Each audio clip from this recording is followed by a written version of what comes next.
our souls began to intertwine. Your heart of gold, so pure, divine. And I lost myself within the fire, breaking free from my desire. A heart of gold forged to inspire. It's starfire.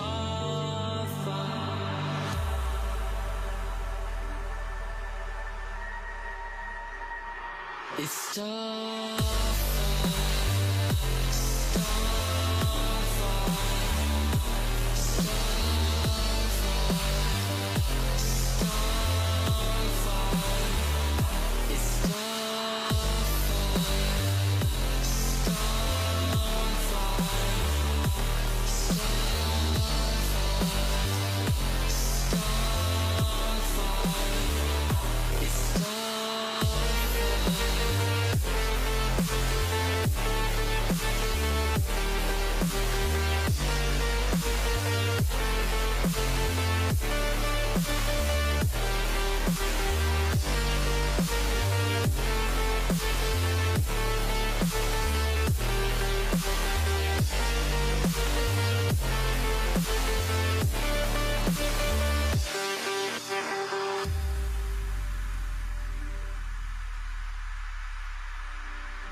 On this journey we will find our souls begin to intertwine. Your heart of gold, so pure, divine. And I lost myself within the fire, breaking free from my desire. A heart of gold forged to inspire. It's starfire.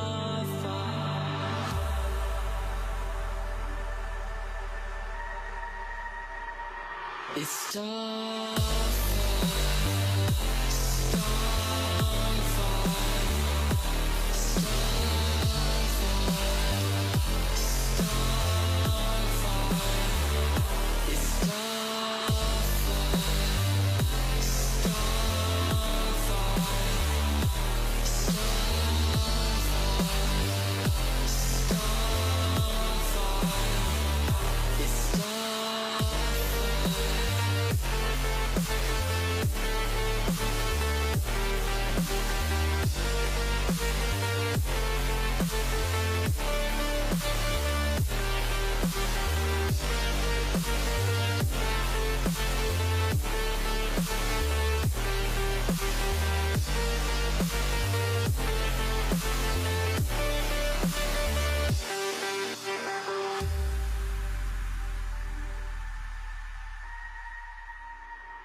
The truth is a damn hard pill to swallow. I'm reaching out, but all I feel is hollow. I wanna make you work, but all I do is make you worse. The truth is a damn hard pill to swallow. Don't you wanna come on over? Don't you wanna work it out? Don't you wanna love me better, love me better, love me now? Don't you wanna fix our problems? Baby, I can show you how. Don't you wanna love me better, love me better, love me now?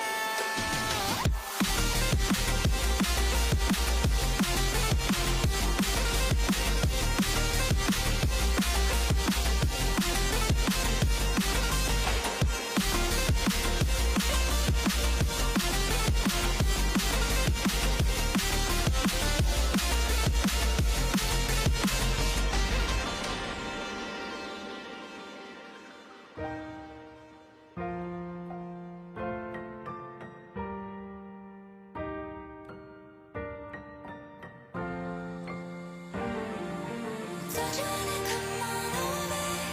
Don't you wanna work it out? Don't you wanna love me better, love me more? Don't you wanna fix our problems? Baby, I can show you how. Don't you wanna love me better, love me better, love me more?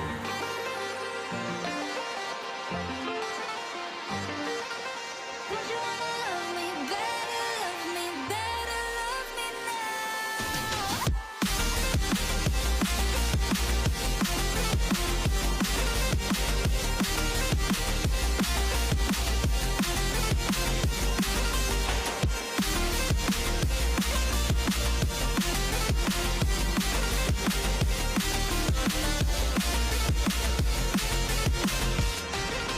Don't you wanna come on over?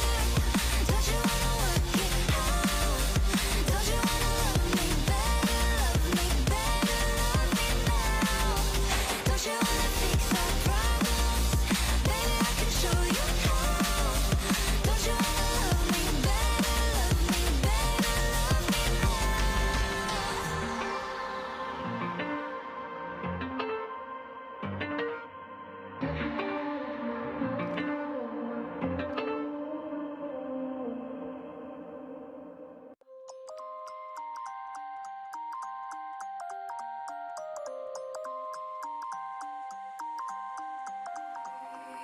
You used to stop this world from spinning.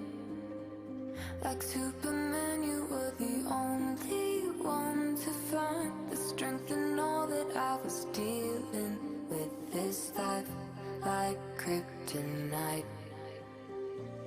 And if you keep me close, every minute in this hourglass you hold. Oh, oh, oh, and when I fall to be right when I wait to save me, a superhero in your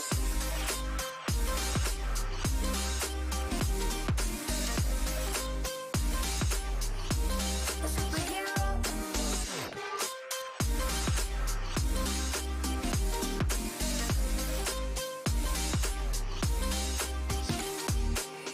You called my soul when I was falling. You moved the clouds to stop me from hitting the ground. And every goal there was a meaning. For this love ain't kryptonite. And if you keep me close, every minute in this hourglass you hold. Oh, oh, oh, and when I fall to be right when I wait to save me, a superhero in your sleep.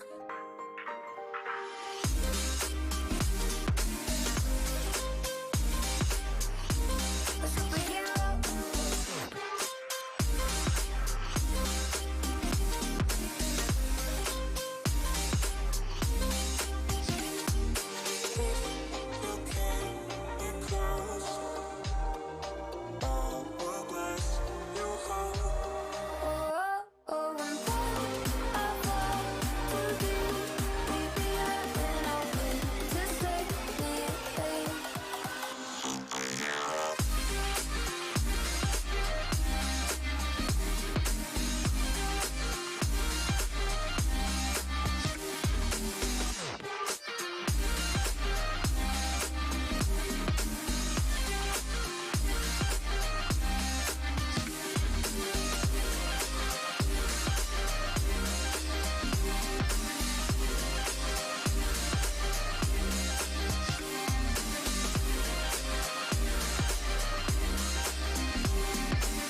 wrapped around your soul with no control.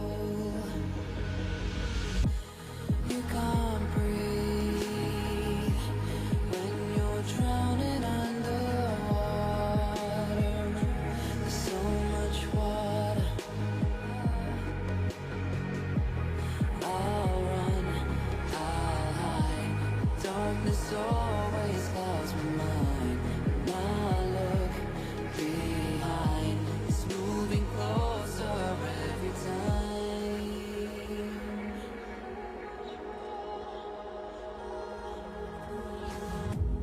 I can't pretend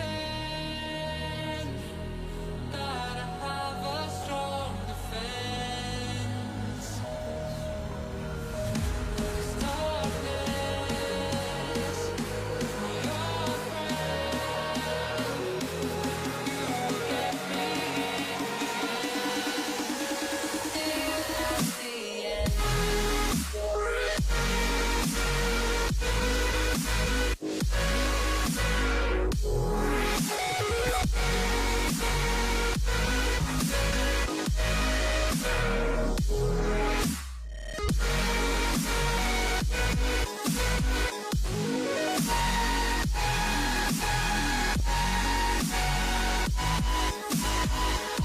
At the end.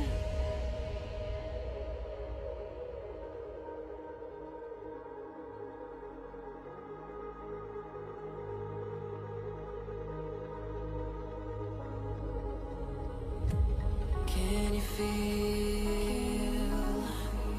it wrapped around your soul with no control?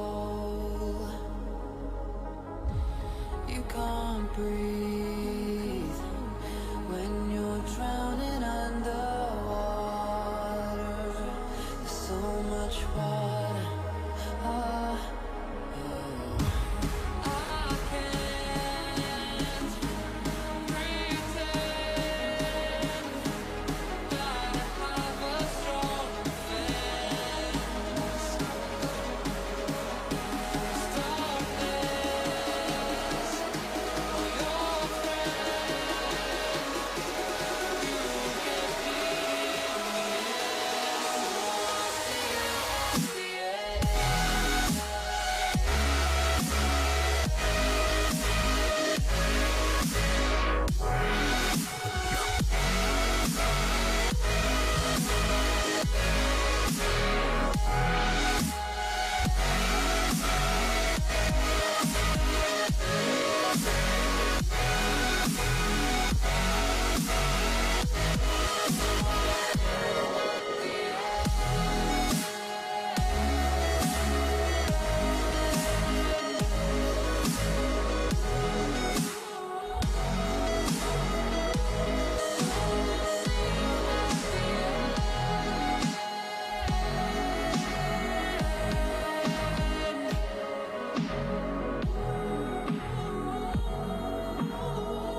souls began to intertwine. Your heart of gold, so pure, divine. And I lost myself within the fire, breaking free from my desire. A heart of gold, forged to inspire. It's starfire.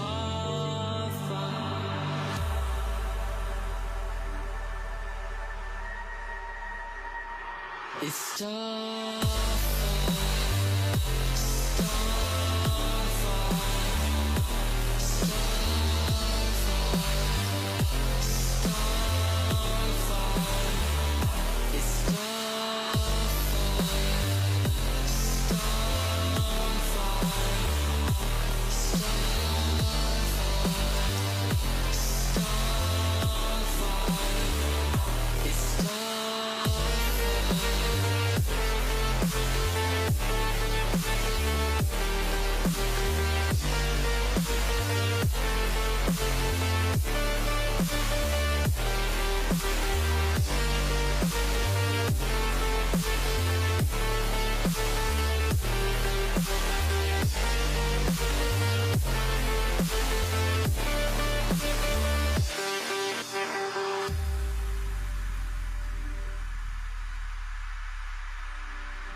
On this journey we will find our souls begin to intertwine.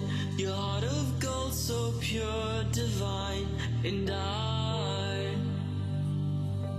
lost myself within the fire, breaking free from my desire. A heart of gold, forged to inspire. It's starfire.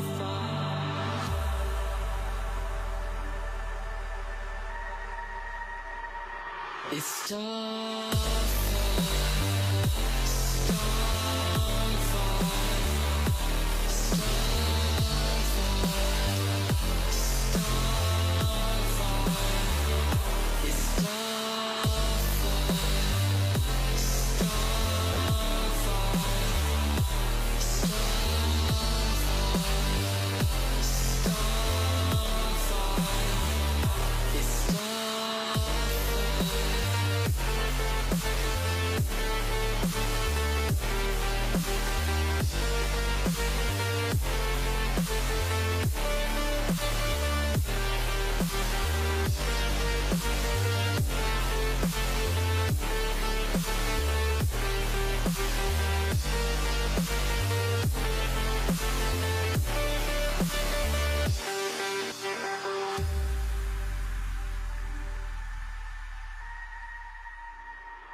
The truth is a damn hard pill to swallow.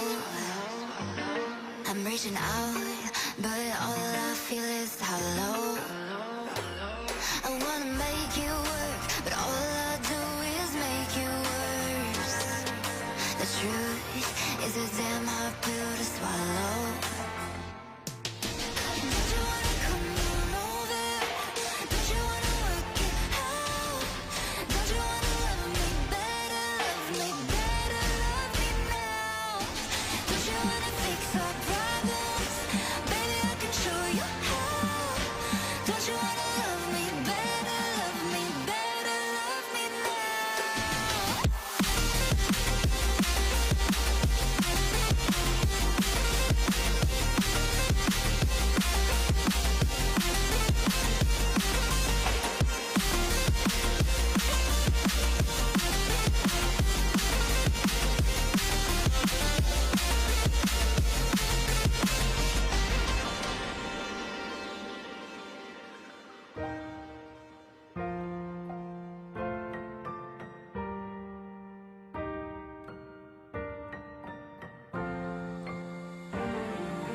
Don't you wanna come on over?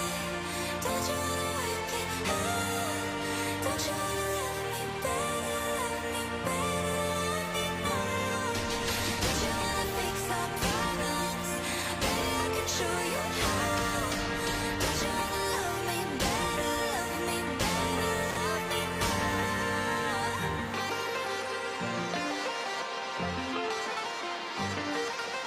Don't you wanna love me better, love me better, love me now?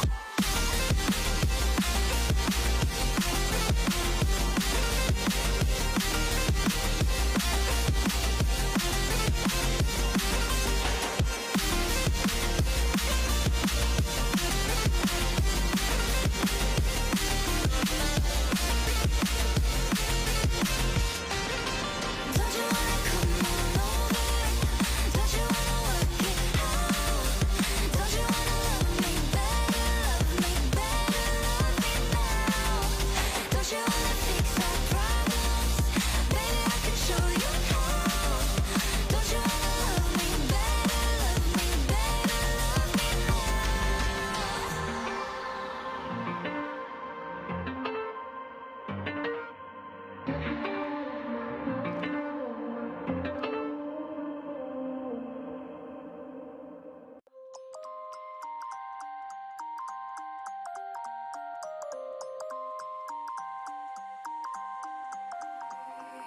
You used to stop this world from spinning. Like Superman, you were the only one to find the strength in all that I was dealing with. This life like kryptonite. And if you keep me close, every minute in this hourglass, you hold. Oh, oh, oh, and when I fall to leave, will you be there? Then I'll wait to save me, a superhero in this.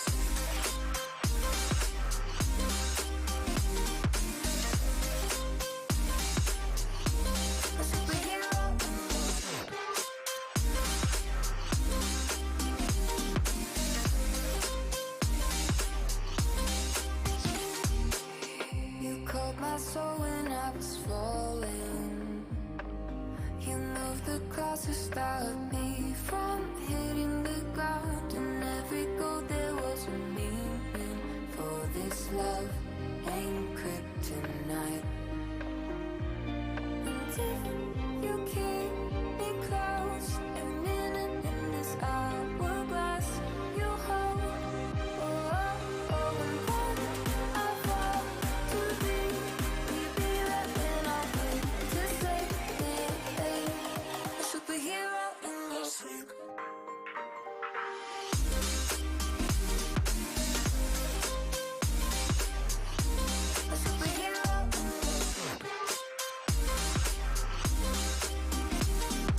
wrapped around your soul with no control.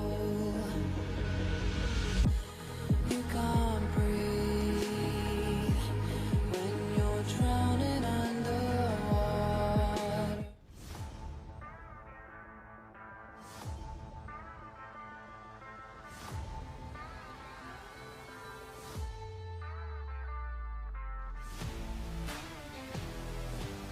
This here, the for the smoke exists, he doubles up, can he get the triple?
Hello, everybody, and welcome back to the Legion Africa Cup, brought to you by Legion by Lenovo.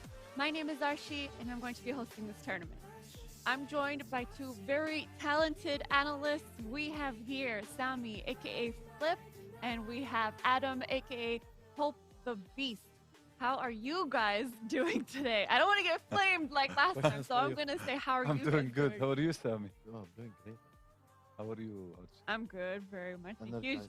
Are you guys ready for this week? A whole brand new week? I'm Are you very ready? excited. Are you ready? Very excited. I'm ready. I'm definitely ready. I mean, I'm ready to hear your analyzing of the game. I'm ready to see if we're going to see a lot of banana control. I am definitely ready and super hyped for what the players are going to be bringing us this week. But before we get to the introductions, let me remind you guys about the $50 that is indeed up for grabs to be added to your Steam wallet. All you have to do is go to gaming.lenovo.com and you can either post your favorite clip from the broadcast or you can go and vote for your favorite team. And while you're there, why not check out the other offers? All right, so going back to our our analysts. So guys, we are expecting a lot of excitement this week. So South Africa last week brought us a lot of different kind of games, things that we didn't expect.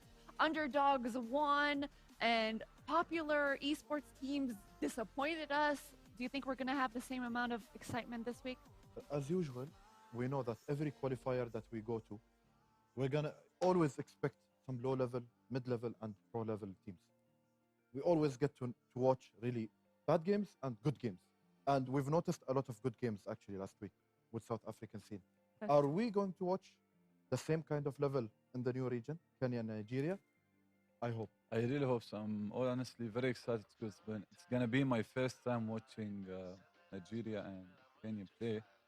So expect the unexpected. We never know what's going to happen. That's true. Anything could happen. And especially with the new regions, as you said, we are not very familiar with these new regions.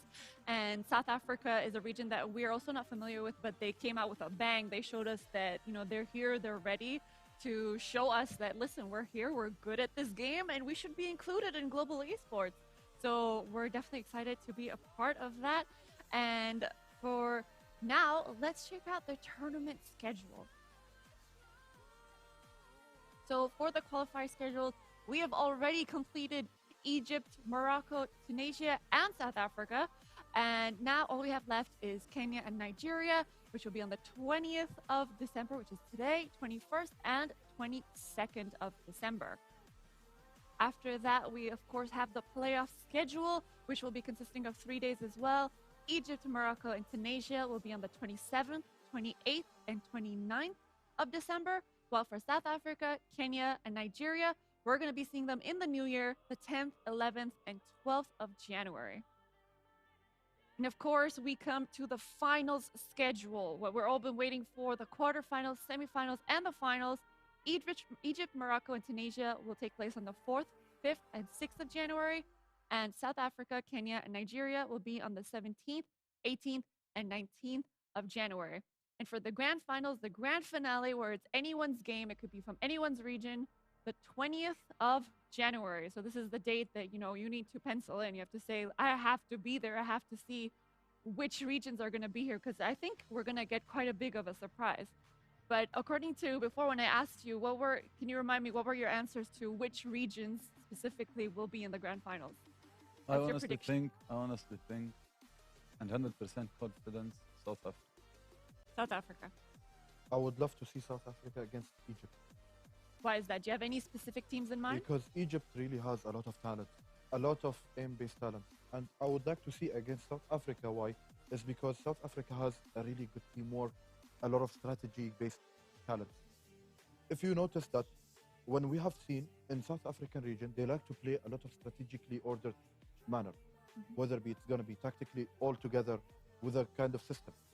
As I've noticed in Egypt region, they love to play against individual talents, where they do solo plays, try to do like really aggressive and nice stuff that they can do as solo players. And I see like a mix of nice gameplays against each other. Do you agree with that, Hope? I honestly agree, but at the same time, we're gonna expect we didn't expect. I'll give you an example in South Africa region. We didn't expect Nabi That's to very dominate the game, right? Yes. In every region, there has to be this team, okay, that we're gonna expect something from them. Not something that we're gonna think of as good players in CS. Because Nabi, honestly, who thought they're gonna dominate? That's very No one. They showed us the best quality of CS game in this region. They showed us that we are here, we can play. So we never know. Maybe today we're gonna see a better team, a better CS gaming. In Egypt, we saw good CS. I'm not gonna say who I wanna see in the semifinals, but I honestly 100% sure we're gonna see South Africa. Thank you And so coming much. on to that point, is I would Yes. really love to see Nabi in the grand final, Oh, already? Yes, I honestly Already? think they will be there. Okay. because I will say it again and again every day until the end of the tournament.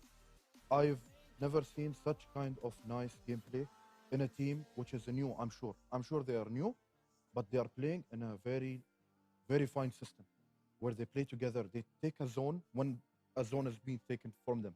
And as Adam said, whenever they take control mid, Nabi goes for taking another zone control, which is ramp and Mirage. I don't know what to expect. It's really a They know their systemized- homework since They yes. did their homework really well. Well, you heard it here. Our analysts think that Nabi is going to be in the finals. Winners as well. Winners, possibly. And let's see what the prize could be that they could be winning. So can we go to the prize pool? And for the prize pool, we have $12,000 for first place. That is a big number right there. And we have $5,000 for second place and $3,000 for third place. Now, as we said before, it's not only about the prize pool, it's about representation. It's about showing the world that here we exist. We're in a region that may not be represented so much, but now that we gave them the opportunity, we gave them the platform, they can definitely show us, we can see them in the next majors, right? You can expect anything in this game. One of the most biggest examples I can provide for you is Navi, lineup from Russia and Ukraine. They have won 8 tournaments this year. Simple Wow. himself has acquired 8 MVPs of the whole year. You win a tournament, Simple is there to win it. That's That is MVP. amazing. And seeing them come from, they had a hard time finding their fifth, basically, to find their synergy, to actually win. You've seen them now this year. They have won around 8 tournaments, playing such a dominating factor. You can expect anything from 2 to 3 years finding their rhythm, which was really hard to find, and now they are the best team in the world. Anything can happen. Well, we never know. Maybe the Nabi that we have now is going to outskill the Navi. So we never know what could happen, right? I mean, any team might surprise us as well. Because listen, I actually believe that every team deserves a chance. Nabi, yes, they showed us good CS, but let's not forget a good point. The enemy team, were they ready? So that's a question. We want to see Nabi perform the same way they did against a good team. Yes. So that's what we want to see. That's when we have our hopes high to actually believe in one of the teams in our region will actually can go worldwide, can compete worldwide, and we will really love to see it. Well, speaking of region, let's get reminded about the regions that we have competing for this week. We have Kenya and Nigeria. So we've been praising this region and hoping that they can bring us the same amount of excitement that South Africa brought for us last week. And let's actually move on to the team names because there is some exciting news that I have to share with you guys. So on the screen, you may notice two teams that look rather familiar, and that would be X Gaming. They are actually a South African team, and there's also Zero Hacks, which are also a South African team. So both these teams, unfortunately, were not able to get the win last week. However, we had a draw, and they were randomly selected to have another chance to compete again. So they'll be competing this week against Kenya and Nigeria teams. So we're going to see possibly any improvements. We're going to see them change their tactics, and hopefully with the extra experience that they have, we're going to see a better game from them. And do you think that just the experience alone is going to help them? Do you think that we're going to see the same amount of gameplay? What do you think is going to happen with these two teams? As we all know, what makes a team good is of the experiences. You come across a downfall. Let's say you lost a map, and you're given a chance to actually play again. It's itself an experience that when they come to their game in the future, they will do actually much better, 100% than the last time. Well, speaking of someone who had another chance, we actually had another team last week that got a different chance. And if you remember, I believe it was ATK, if I'm not mistaken. Yes. Hey, So they were very, very close to winning their game, and they were given another chance as well in the draw. And they won their game. They showed us, with the experience. And remember, they dominated the game. They did dominate. Can you remind us, how did the game go? Do you really think that just that one chance, that one more chance that they got, they managed to prove themselves? Of course, I said it. It's when you are given a second chance, you have the time to study your mistakes and talk about it as a team and go through what happened and what went wrong in the past match. And as you noticed, the first game they played, they lost 16-14, and all because of individual mistakes. That's what the reason. And then when they came into their second match, when they got given the second chance, they just stomped. They destroyed the enemy team. They said, we are coming here and we are coming with full force. There's Exactly. nothing gonna stop us. And I Exactly. hope these two teams that are given the wild cards are gonna do the same. Yeah, ATK, I remember that game in Overcast. They came back, showed us that we're coming back confident, we're coming back to dominate, we're coming back to win. So such motivation, this should be a motivation for any team, anywhere who's watching, any player who's watching. It should show you that when a lose doesn't mean that you're done, you're a bad player. No, lose actually makes you better. All right, thank you very much for that. Well, let's see which teams are going to be playing for today and for the rest of the week. So for the tournament qualifiers for Kenya and Nigeria, day one, which is today, we mentioned before, X Gaming, our South African team, they're going to be having another chance against Illicit Esports. After that, we're going to have Regicide Gaming versus Atk Academy. And it seems that we already have a point taken for Goliath Gaming. So that I suppose the opposing team forfeits, so that automatically gives them the point. And for the next day, we have Lumiver versus VYBN Esports. Next, we have XVG Miracle versus Sinister 5. And then after that, we have DNMK Esports, who also automatically got the point, excuse me. And day 3, we have Zero Hacks, their second South African team, versus Terra Esports. And we have the Councils versus King Guards on the last day. Which So- game is your favorite so far? I don't know. It doesn't really stand out for me. I mean, last week we had names like Mayo Addicts. That Yeah. really that really stood out. But for me this time, there's a lot of acronyms, so we don't know what they could stand for. But I think we'll get a better picture once we see the logos. I know you guys love seeing the logos. Which one was your favorite so far? I believe there was something that you guys really on. liked. Nabi. Ndabi. Nabi Nabi. Gaming. Nabi. I just wanted to give you an excuse to talk about it. Just No, because honestly, as I said, the fact that that they put effort to make such a design, especially with the player names, yes. I love that. I respect that. Well, let's see the logos that are actually for the next match that we have coming up. And now you can, I suppose, judge them a bit further from their logos alone. We have X Gaming Let me versus break it up Illicit. here. Illicit do. Esports, amazing logo. I really appreciate it. Yes. It looks professional. Yes. X Gaming, not too much effort, so I'm gonna go with Oh, Illicit. oh my! Honestly, I Not think too much this- effort. Illicit Sports actually looks okay as a professional logo, but Okay. X Gaming looks better. X I Gaming honestly looks like better. X Gaming more Okay. I'm because gonna it go looks with a Illicit. little bit funky. All right. So based on the logos, I'll what are support our X Gaming. predictions? X Gaming. X Gaming is the winner for Hope, and for you, Illicit. Illicit Gaming. Even though it's X Gaming's I love second it. chance here, and they have the experience, you're still going for Illicit. I love the logo. I'm going with the underdogs list. Oh, okay. That's my final answer. That's completely fine. That's completely fine. We also got news that X Gaming has won the knife round and they chose CT side. And I believe we know the map as well. If it's okay to go on to the maps, should I tell you what it is, or do you want to guess what the map is? You wanna guess? I guess new. How long is this? We haven't had Nuke yet, so I think you really want to see Nuke. But I'm gonna give you one word and you have to guess what the map is, okay? Banana. Unfair. So The master has said it. the map is indeed Inferno. We're gonna be seeing X Gaming in their second match of this tournament in Inferno. Do you think that's a good thing for them that they chose CT side?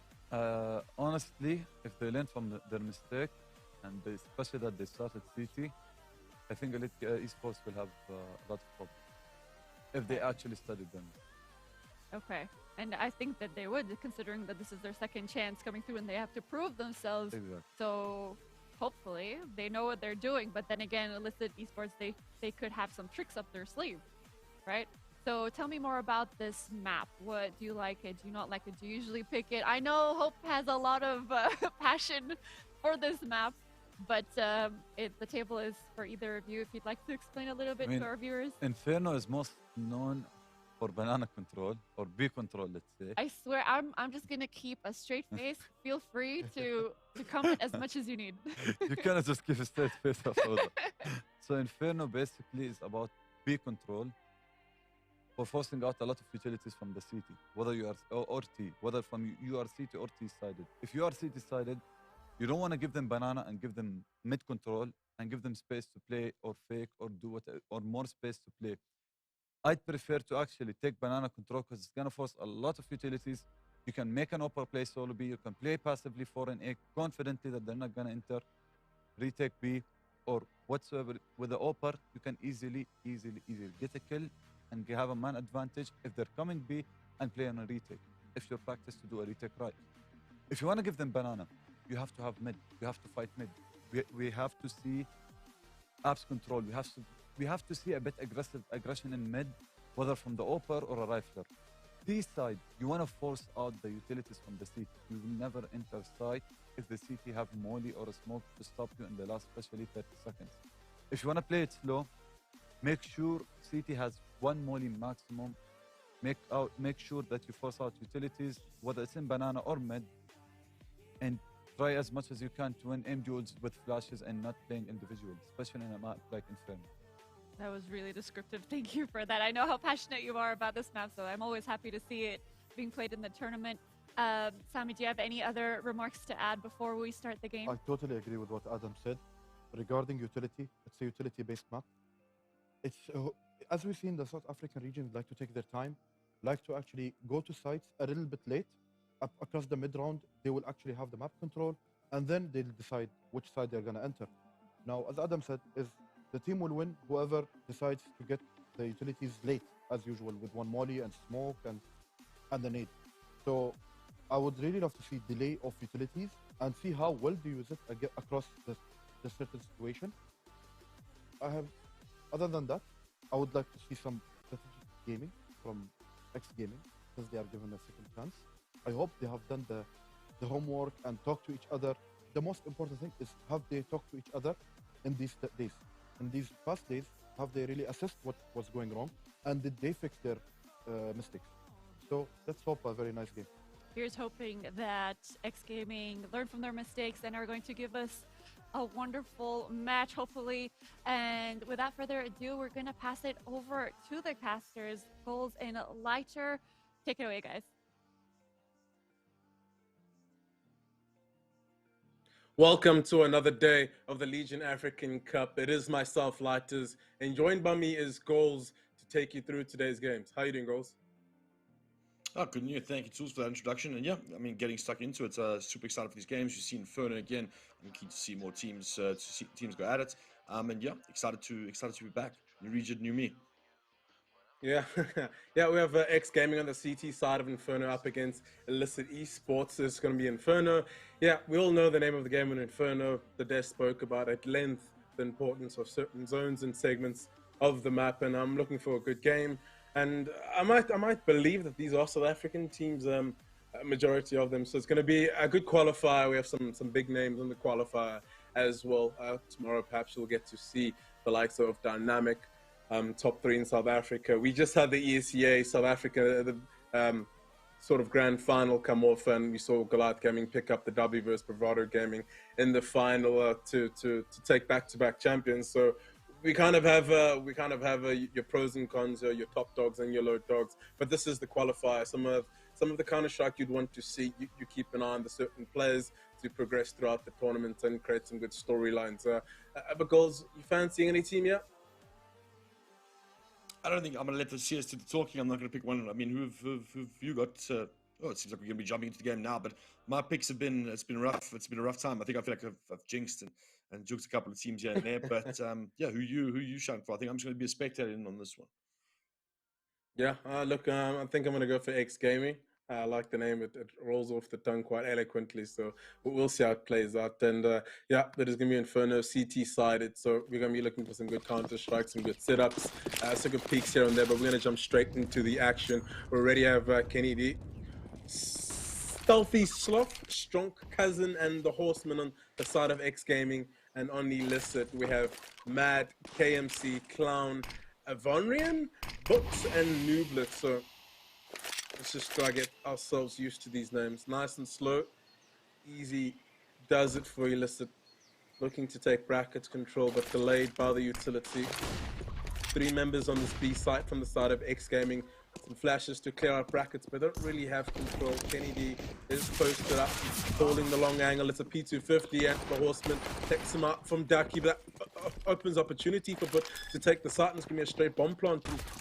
It seemed pretty easy for Illicit to get into that site. They lost a man for their efforts, but they got the advantage, and yep, they just keep compounding on their success, and that's 2 men left alive on the side of X Gaming to try win this retake.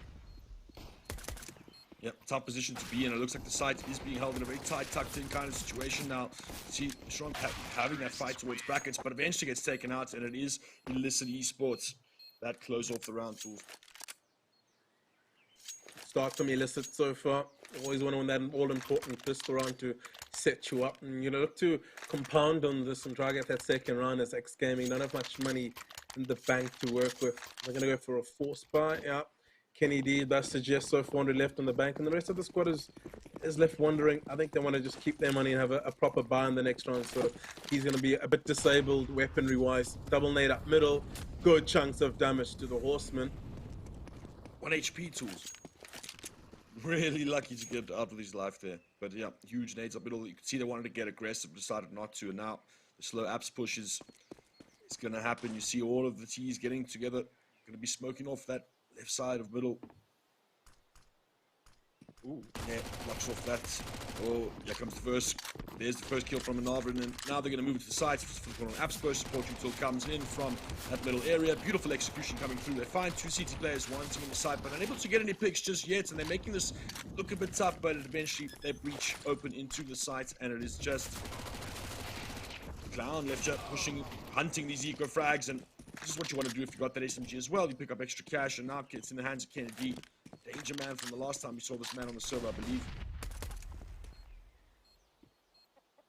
Yeah, Kennedy, he kind of reinvested into this round, so he'll do well to save that Diego slash Mac 10, and it's cousin to just be a bit of a more of a nuisance. Some disruptive play. Maybe try force that second death to make the economy a bit deflated, but that's going to be the second round on the board. Illicit Esports. Yeah. You're racking them up quite early, and it's a best of one, mind you, so you have to remember, you get that early start on both of the sides, you're pretty much already halfway towards that checkpoint, that success, that W, so it's X Gaming with the response coming up soon. Yeah, this is going to be their full investment. You can see the rifle already out on the trunk, and we can expect the rest of the team to purchase up shortly.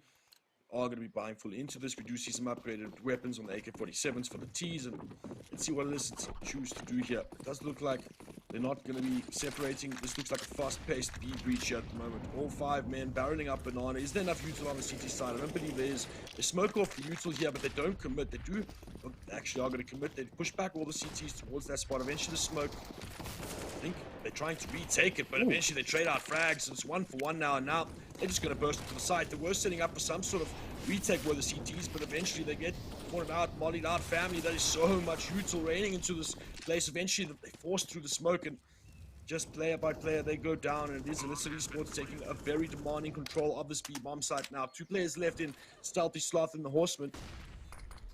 Let's see if any mistakes get made. You can see smoke goes off the CT, but Stealthy Sloth's got this player towards this brackets area. Beautiful flash there, but nothing stepping on the back of it. Another one comes through as well. Blind is bad. Is Stealthy Sloth forward, move back, does quite a bit of damage, and now there's 3 players that are low in Banana. At this point, I think all they can do is try and get us enough damage done. Perhaps take away as many rifles as possible as well. The smoke's going to make things difficult. Remember, they will have to retreat out of this Banana area or push through towards CT if they are to survive with all these weapons. They're looking to make us really costly. The Horseman takes the peak, but finally they take the player towards Banana, get out of danger, and bomb won't even pop off. So they get out of dodge there, and they make a third on the board. Absolutely nothing done there with the purchase round coming from X Gaming, and they really look like they had a good read on the situation, but they were forced out by all that util. Despite it being like a double bump burst, the util was really on point. They had no chance in family. The CT had to push through smokes very uncomfortably to make that adjustment, and they ultimately get taken down 1 by 1. Illicit Esports with 3 on the board. Yeah, you can already see Illicit Esports looking comfortable, more coordinated, and the teamwork's looking good. You can see those flashes towards the end of that fight in Banana the previous round. You can see the communications working, and X Gaming, they didn't pack much of a punch the previous round. MP9s, some bits and pieces of util missing. Gonna be looking to try to remedy that in the next gun round. Some upgraded pistols to MP9s, so pose a bit of a threat. So we're gonna see if that can make a difference in this round. 3-0. Remember, when it gets to 0-5, thanks. You want to be seeing the TAC force come out. We'll see a drastic change coming out from X Gaming. Already an opening frag against Cousin, and seems to replicate the previous round with the success they're having. Good boost coming out from X Gaming, but it's not enough. Would have wanted 2 picks out of that, but the A site seems to be the name of the game. All going to be heading towards the B. They have both, so they split for choice at the moment.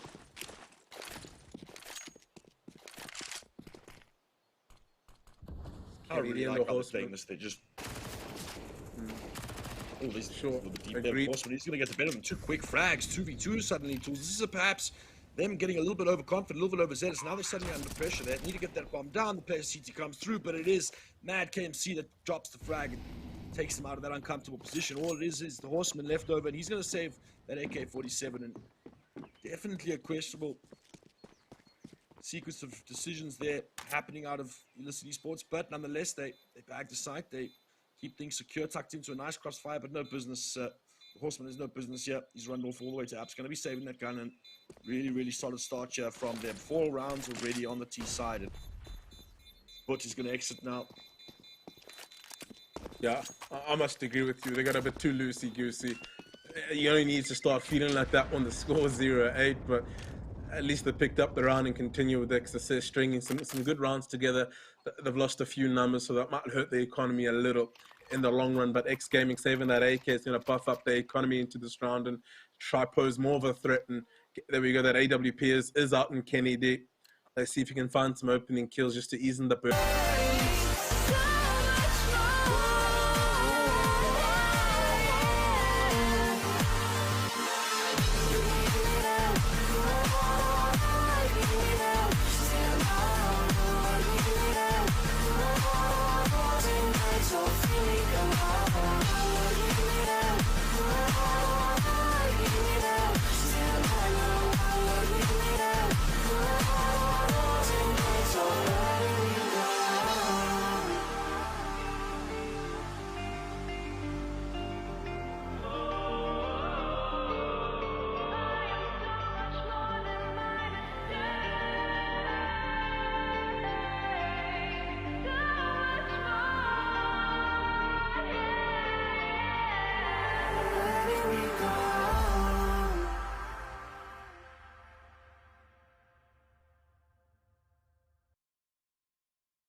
I'm finally tired of all the standing by. Never said that I was perfect, but I'm willing to try. Let me show you what I'm made of. I am so much more than my mistakes. And I'm finally tired of all the standing by. Never said that I was perfect, but I'm willing to try. Let me show you what I made of. I am so much more than my mistakes.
straight up executing on that site, not really taking any areas of the map. Perhaps going to go back to that. That was what's working. But look at this. One round on the board, and suddenly the T's have to save all Deagles. And this is how close the game is. CX Gaming now really have a big opportunity to put some numbers on the board, to get some money in the bank, and to put some, you know, some step into the CT side that they've got here. So far, it's only one round on the board, and it's just simply not enough on this map. Crazy, isn't it? And how they just win one round and it's a straight up eco from Illicit Sports. So, yeah, correct in that assessment. Most of the rounds they did a lot of damage keeping two players alive on the side of Illicit Gaming. So X Gaming really looking to capitalize and try to put more on the board. The half isn't lost just yet.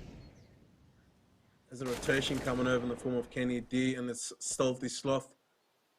Some decent damage onto Clown. Is gonna force him to retreat, and we're going to be heading towards this B site. The utility has been displaced, but there's no flashbang for the entry, so it's going to come down to the clean headshots and just making sure the trading is there, the partnering is correct, but they're getting peppered and spammed through the smoke, and loads of damage has been done. It's going to create a bit of a tendency or inconsistency for Illicit and how they approach the site, and there we go, the high HP player getting taken down. It isn't eco, so you kind of expect the big guns to be winning up the round on the side of X Gaming, for sure. So only a matter of time, to be honest. It's getting big departure, but eventually the response there, but again, Shrunk pulls through and he gets very aggressive. Perhaps this is what they need. Just to get a bit of confidence, peek out, Shrunk step up, clears out that B site, and of course, that was the full-on Deagle round there. Nothing really invested into it by the side of Illicit Esports. This is an important round here if you're X Gaming. This is a must-win round. If you want to get back into this half, this is a must-win round.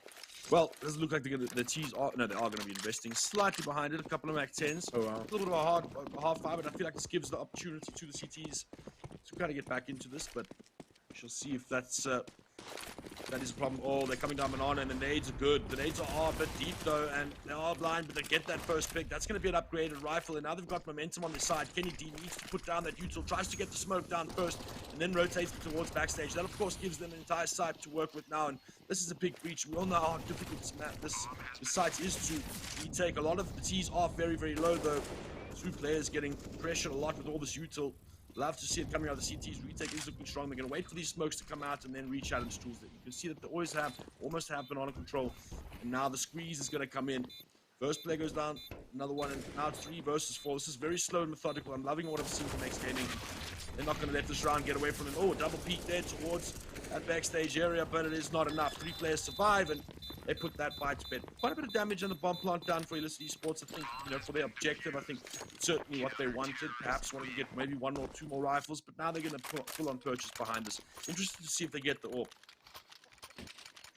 100%, and X Gaming looking to put together a streak of their own. Money's looking good. Players are picking up some frags, so more confidence is getting instilled. X Gaming back to their full buy in AWP, all the utility they'd want, except on that KMC, but it's okay. X Gaming need to just show us a bit more. It is the best of 1, so it has to be now or never, they would say. It is still the qualifiers. Kenya and the Nigerian scene qualifiers, that is. You need support utility if you're going to be taking that kind of peak. It's an easy kill. So I think X Gaming now need to worry about the rotations, and yeah, they're trying to individually win the game upon themselves, and it's never going to work. And Illicit, they picked up 6 rounds for a reason. Kind of disrespectful, just trying to take those unfavorable duels. You're going to expect them to hit those shots, and it's come down to Kenny D, Horseman, and Cousin to try to bring it back as an AWP. So Kenny D, they can't leave him isolated in this B side to do as much damage as he can.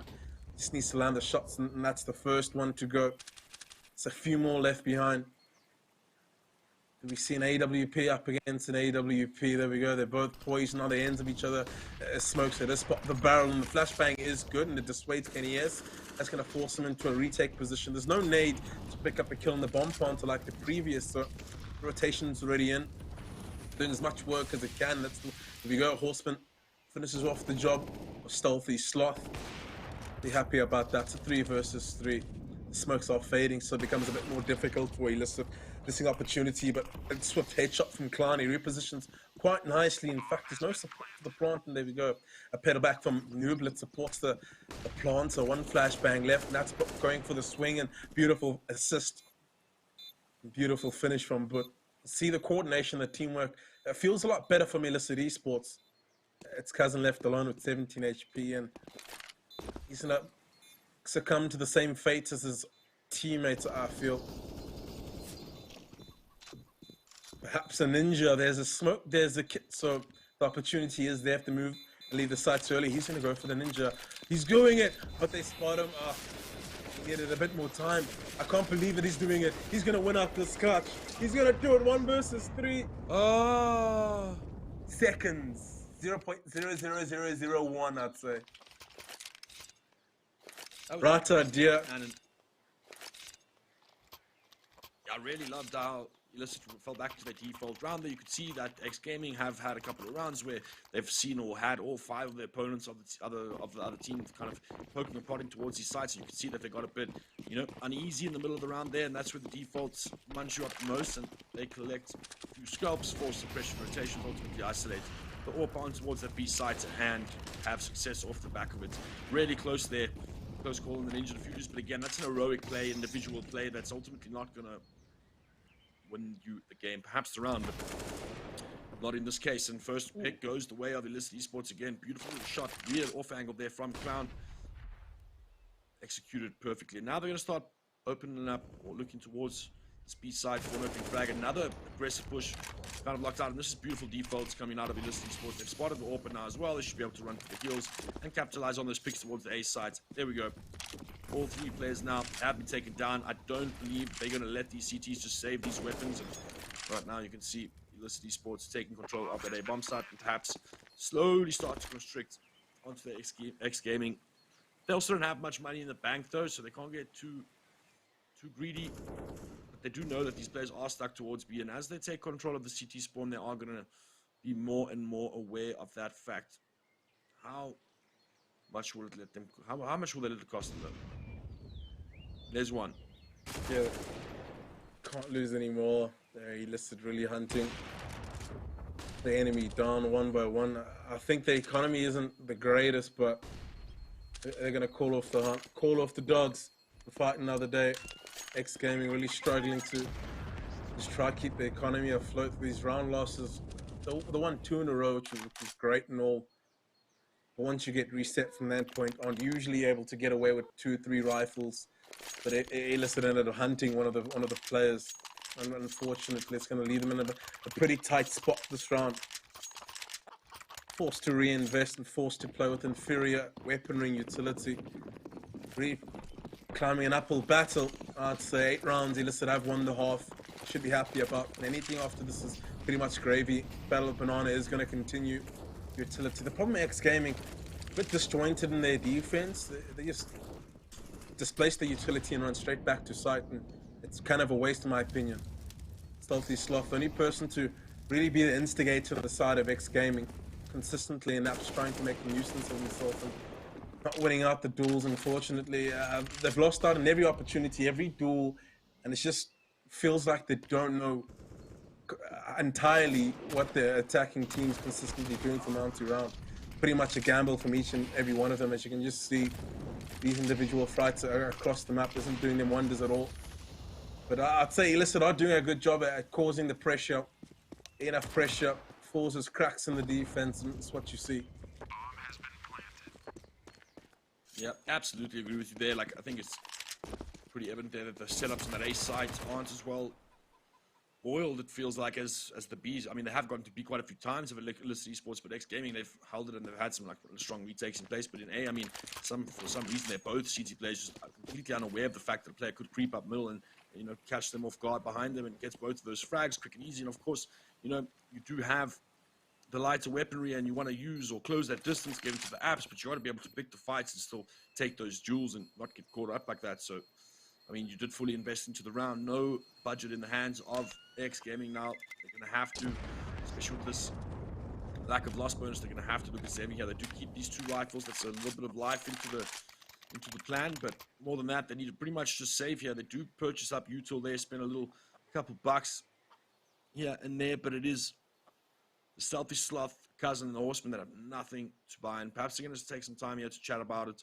talk about what they want to do in this round, perhaps force behind it. I don't know what the game plan would be, but right now the scoreline is looking scary, 9-3 now for Illicit Esports. So a response is warranted here. So good to see the pause come out of X Gaming. We saw some good success. They brought it all the way back to 3 rounds after they had the previous one at 6-0, I believe it was, and now another one, and perhaps looking to get that next 3 rounds.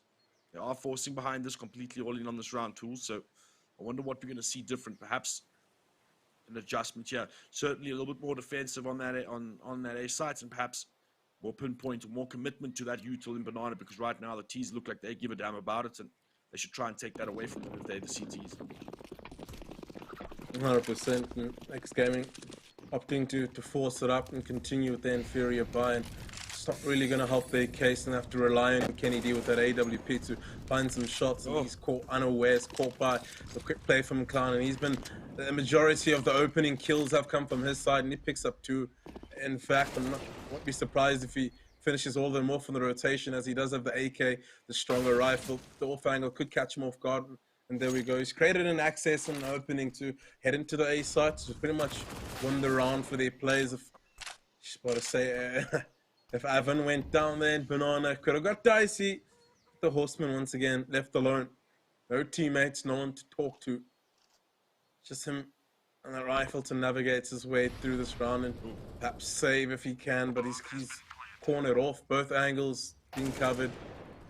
Yeah, that gives him an avenue to save it out at least, but that's going to be 10 round on the board for you. Listen, next game, just looking at what kind of buy they were able to get out. There wasn't really any shift or tossing of utility, just to try balance out the distribution of weaponry and utility between the teams. So communication isn't as flush as I'd like it to be.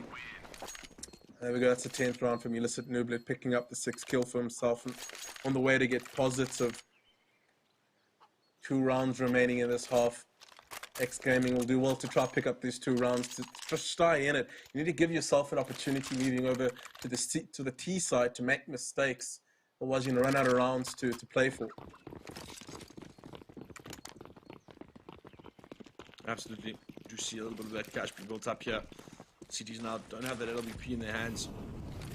Still one in the C side, so perhaps they'll collect it, but a whole beautiful nades coming through there from Illicit, early damage.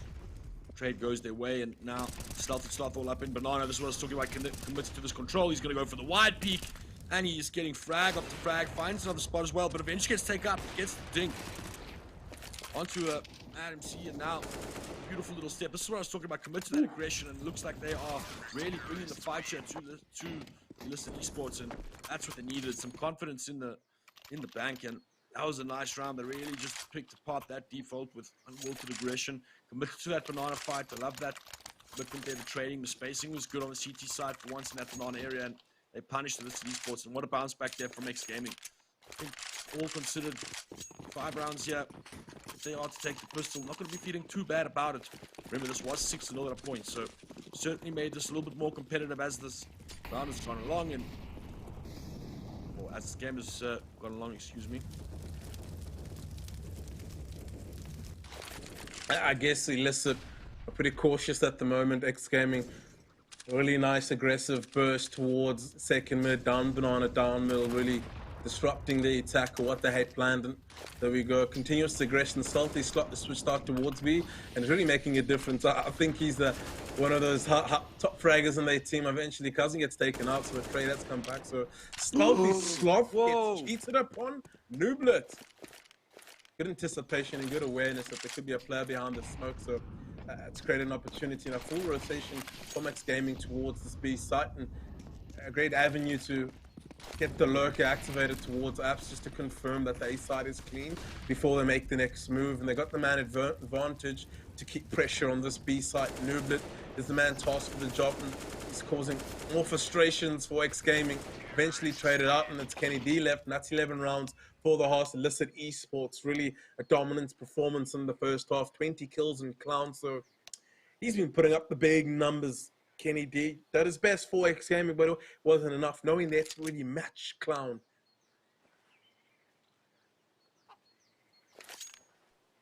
That was crazy entry fragging there from Nublet. Like, he just really caught all of the players off there. I mean, I don't know how he expected all those rotations to come in, and a big commitment from XD as well. They just kept on throwing bodies at the problem, kept on throwing neutral, kept on taking fights.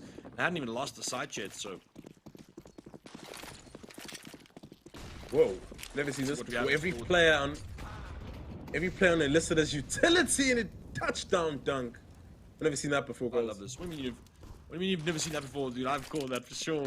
There's definitely been double nade ups. I'm just saying in general, every player on the CT side purchased stuff in general, utility or something, which is kind of wild. No one with armor, so they're trusting their headshots only. Pretty crazy. Oh, that was dirty. Headshots. Well, Nublet responds with one of his own, gets traded out, and it's a real brawl, a real bloodbath in this A site, strong up against the Horseman. And it's Matt, KMC to try and make a difference. And Clown execution shot, and he lined it up. He had plenty of time to do that, and it's a 2 versus 1. Does he want to create that 1v1? But his teammate isn't, but cleans it up and puts the 12th round on the board. And I like that early round, nades down middle. Everybody usually at this level has a player jumping into VC, so it paid off. Yeah, I love it. The real effective buy is just that nade in the P250. You obviously forfeit the body armor, but you can end up just like forcing those close quarter combats. That's generally where the block is more potent and punishes that close range kind of combat, and you have the P250 to help you. The nades obviously perfectly need to be placed, and there was a beautiful one there towards the apartments, and certainly those two down middle that you explained. And wow, do see a shotgun and a P90 on the server. A little bit disrespectful coming out here, but we have one rifle. Oh, beautiful little pre-fire by Navrin there. Navrin, right as he throws down that smoke, perfect timing, and stealthy slot here. Whoa! That was not really stealthy at all. That was just up in your face.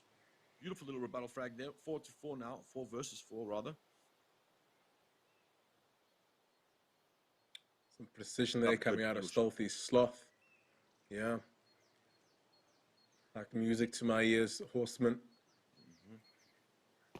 Biding his time in apps while the remaining attack, of course, runs down middle. The shotgun almost making it work, and Stealthy Sloth looking 2 HP. There's the play still remaining. Almost a Kobe. Stealthy's not lucky to be alive with his life, but this apps push coming out from Avron is a bit too presumptuous, and that just gives them access moving into the side. It is coming in from the flank, and Nublet by Library. They got the upper hand in terms of the utility, and yeah, the numbers as well. Should be just coordinating an attack now. The Horseman stuck up in high ground. They have a bit of an inkling as to where he is. There's a smoke on Boot, so they've cut up that avenue. And I think the fate is going to come about in a force Horseman's hands just to get some information to work with and force them to peak. 2 versus 1. Never going to win that every day of the week. And 13 round on the board for Illicit Esports. At least the shotguns are disappeared. Not a big fan of that from DH. Yeah, I mean, good positioning as well. If you had an auto shot in there in that position, you would have definitely, benefited. But that single pump action it's going to get you only that one and done as it gets. That's why you pay that little cheap price. Cheap price, cheap gun. Deserve it. Agreed. Gotta get that auto, man. It's about what, $400 more. Clown, is that a good performance so far? So he's going to look to try and get his dirty 30. Lots of utility down in Banana, and it's taken down by the Horseman. At least he's confirmed some damage, but the Kobe touchdown from Boot, giving them that advantage. Illicit Esports, are they going to continue with their aggression? Decent Molotov, that's going to separate the herd from the pack, and still a lot of time on the clock for them to work the map if they really wanted to. We can already see Stealthy Sloth just jiggle peeking middle, and there we go, some opportunity. Dust is settled, and Mad MCK momentarily should find himself a present. Unfortunately, not the present he would have wanted. There's a player still remaining in Pit Nublet, so he's the last line of defense. The rotation is coming out of A, and Cousin is going to take an opportunity to try poke and prod the B site due to that rotation. But Avron's doing the Lord's work towards this A site, and there we go. Nublet gives them the further advantage and pretty much allows them, or can confirm they've won the round from this point on. unless Cousin can say something about it. He's going to need a clean headshots, but the off angle from Nublitz is too strong. 14 runs on the board, X Gaming. Steepest mountain they've probably foreseen. It's these buys, man. You can't win if you're going to continuously force a 3-5. Force, yeah. They did it on the CT side, now on the T side. I guess it's match point the next round and they need to win it, but it's the moral of the story and it seems to be the theme for X Gaming. Not enough money in the bank to get everything they would have wanted. Now they're going to just force the envelope towards Banana. They've gotten through the choke point with a lot of HP left. Clown, what's going on? Your teamie's he doesn't need one. He lets teamie die, but he got a 3K. I think for me, if you're going to let me die, you better get an ace. Yeah, 4. We'll call it a deal at 4. But 3 kills, not enough. You can see he's going there. He's hunting his stripes for sure, but he's going to throw his life away. And his rifle as well. Moving all up to Horseman now, but eventually just gets spammed through the smoke. 15-4 now. And Illicit Esports here started looking poised to win this game.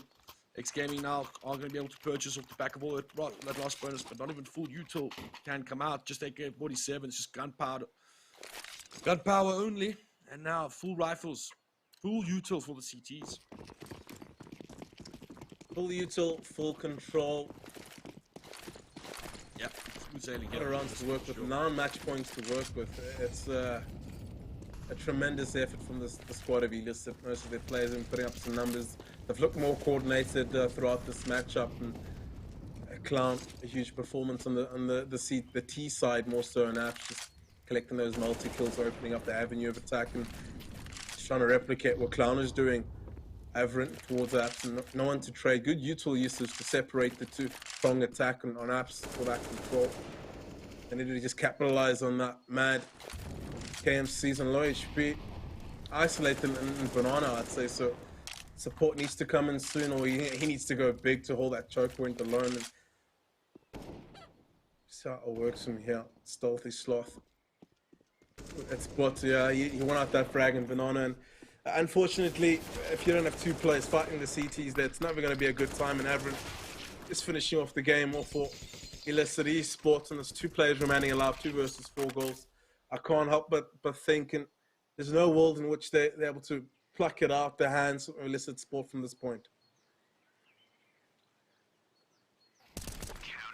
Yeah, this is a lot of work. The crossfire comes through, and it is Illicit Esports 16-4 their tools, and what a dominant performance. I think just looked like a mechanically more skilled team, looked like they were more refined as well. It did look like X Gaming were finding their feet somewhat in the game and kind of let it run away from them. I think those 4 spies that you brought up were certainly a point of concern, and what they chose to do on those 4 spies, it felt like a very sacrificial round, to say the least. Kind of snowballed on the CT side and certainly didn't help their case on the T side. But Illicit Esports, man, they're the guys that make it look good. They make it look clean, and they really had a number out here on X Gaming, and ultimately GG, well played to them. They move on. XT unfortunately, or X Gaming unfortunately, not able to secure a win after that wildcard draw tools.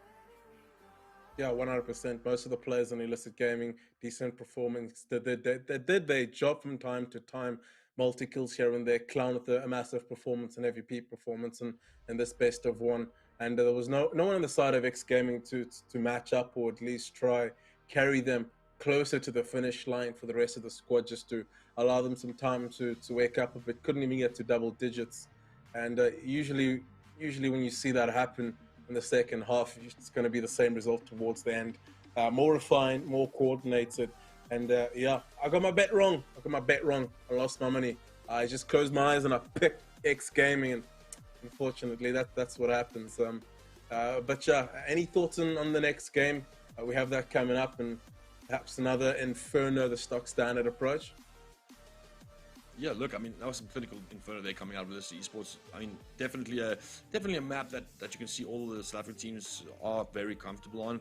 We saw some good CS. It wasn't like X Gaming were necessarily playing very badly. I just think that ultimately the more systematical approach that Illicit had seemed to work, and ultimately a very heightened kind of sense of direction and aggression coming out of Illicit on their T side, really setting the pace there. And interesting to see. I'm really loving the opportunity here to see some more teams kind of battle it out and play out this early phase of the competition. But definitely looking forward to the next game. Yeah, 100%. And a map like Inferno, it's basically what every player wants to play on the best of one. So it's how it works out. But we're gonna throw it over to the desk and see what they have to say about that matchup. Thank you so much, Lighter and Goals. So unfortunately, we couldn't get the win from the wildcard team X Gaming. What are your initial thoughts? Just very, very initial thoughts. So could we just go into what went wrong for X Gaming? Well, before you do, let me tell them about what's up for grabs before we get into that, because I feel like we're gonna get into a heated discussion. So before we do that, let me remind you guys once more about the $50 that is up for grabs to be added to your Steam wallet. All you have to do is go on gaming.lenovo.com and you can either post a clip from the broadcast or you can go and vote for your favorite team. And while you're there, make sure you check out some other offers.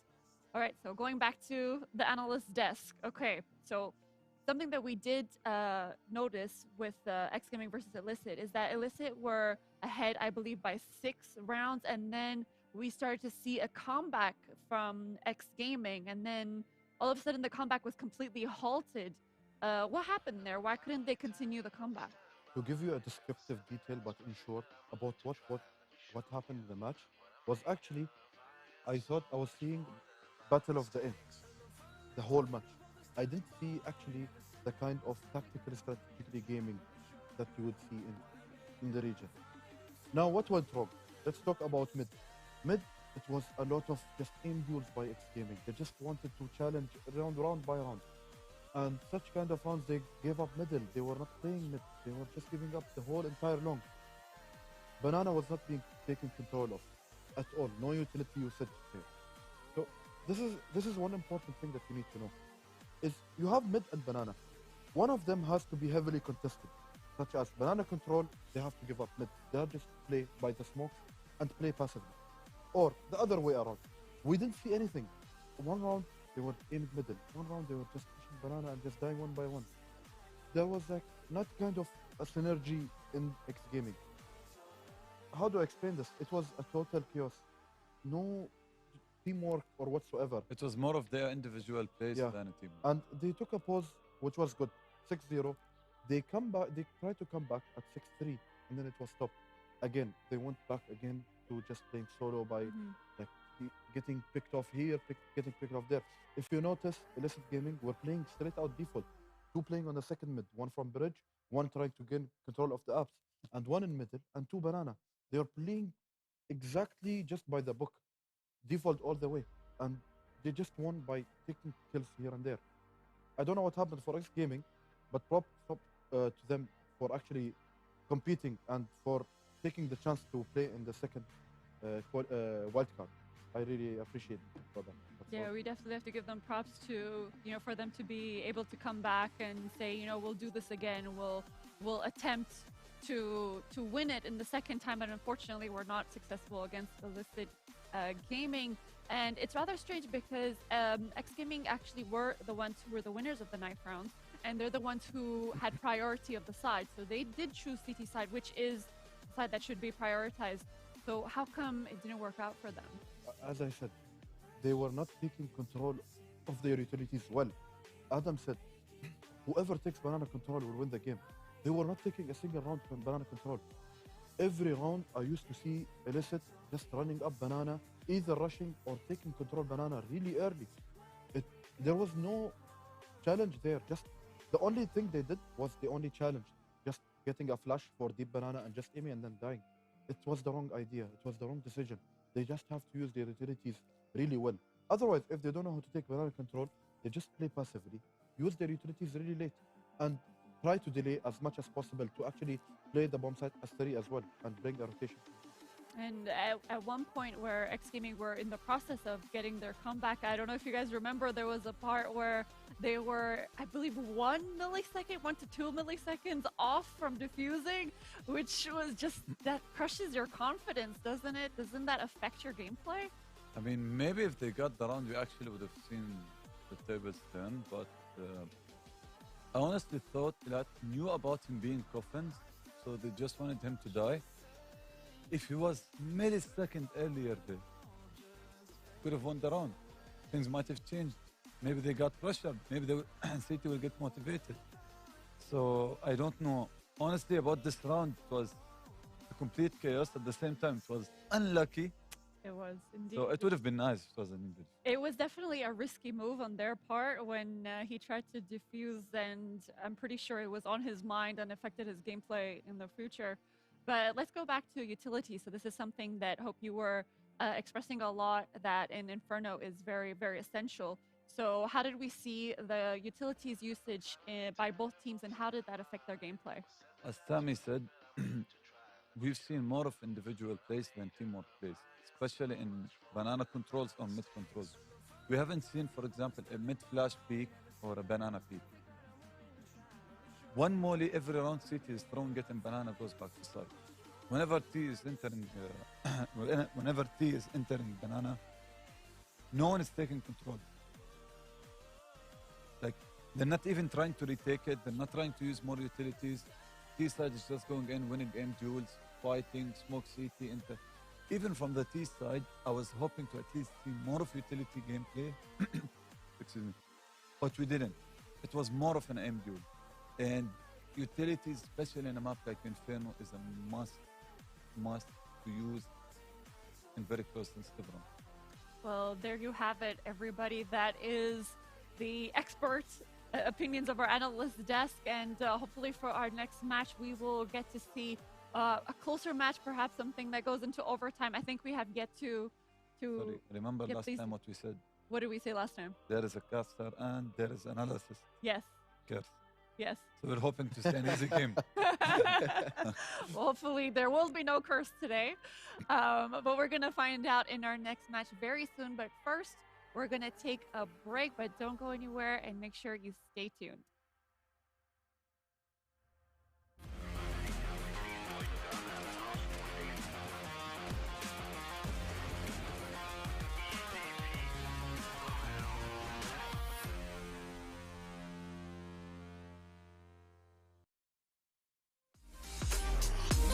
A superhero.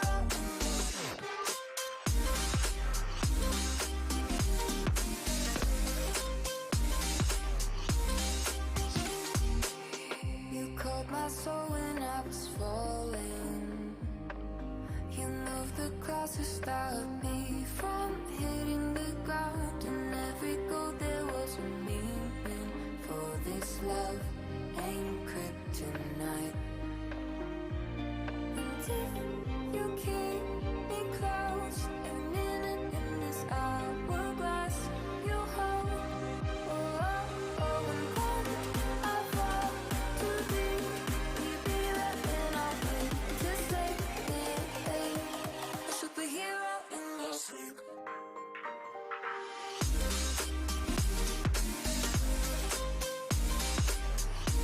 A superhero in your sleep.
wrapped around your soul with no control.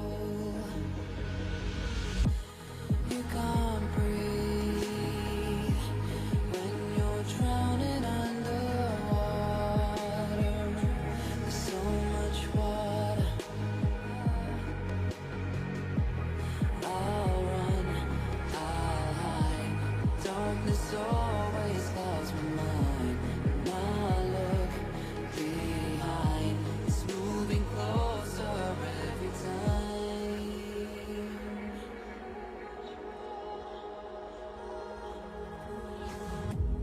I can't pretend that I have a strong defense. 'Cause darkness is not your friend. You get me at the end.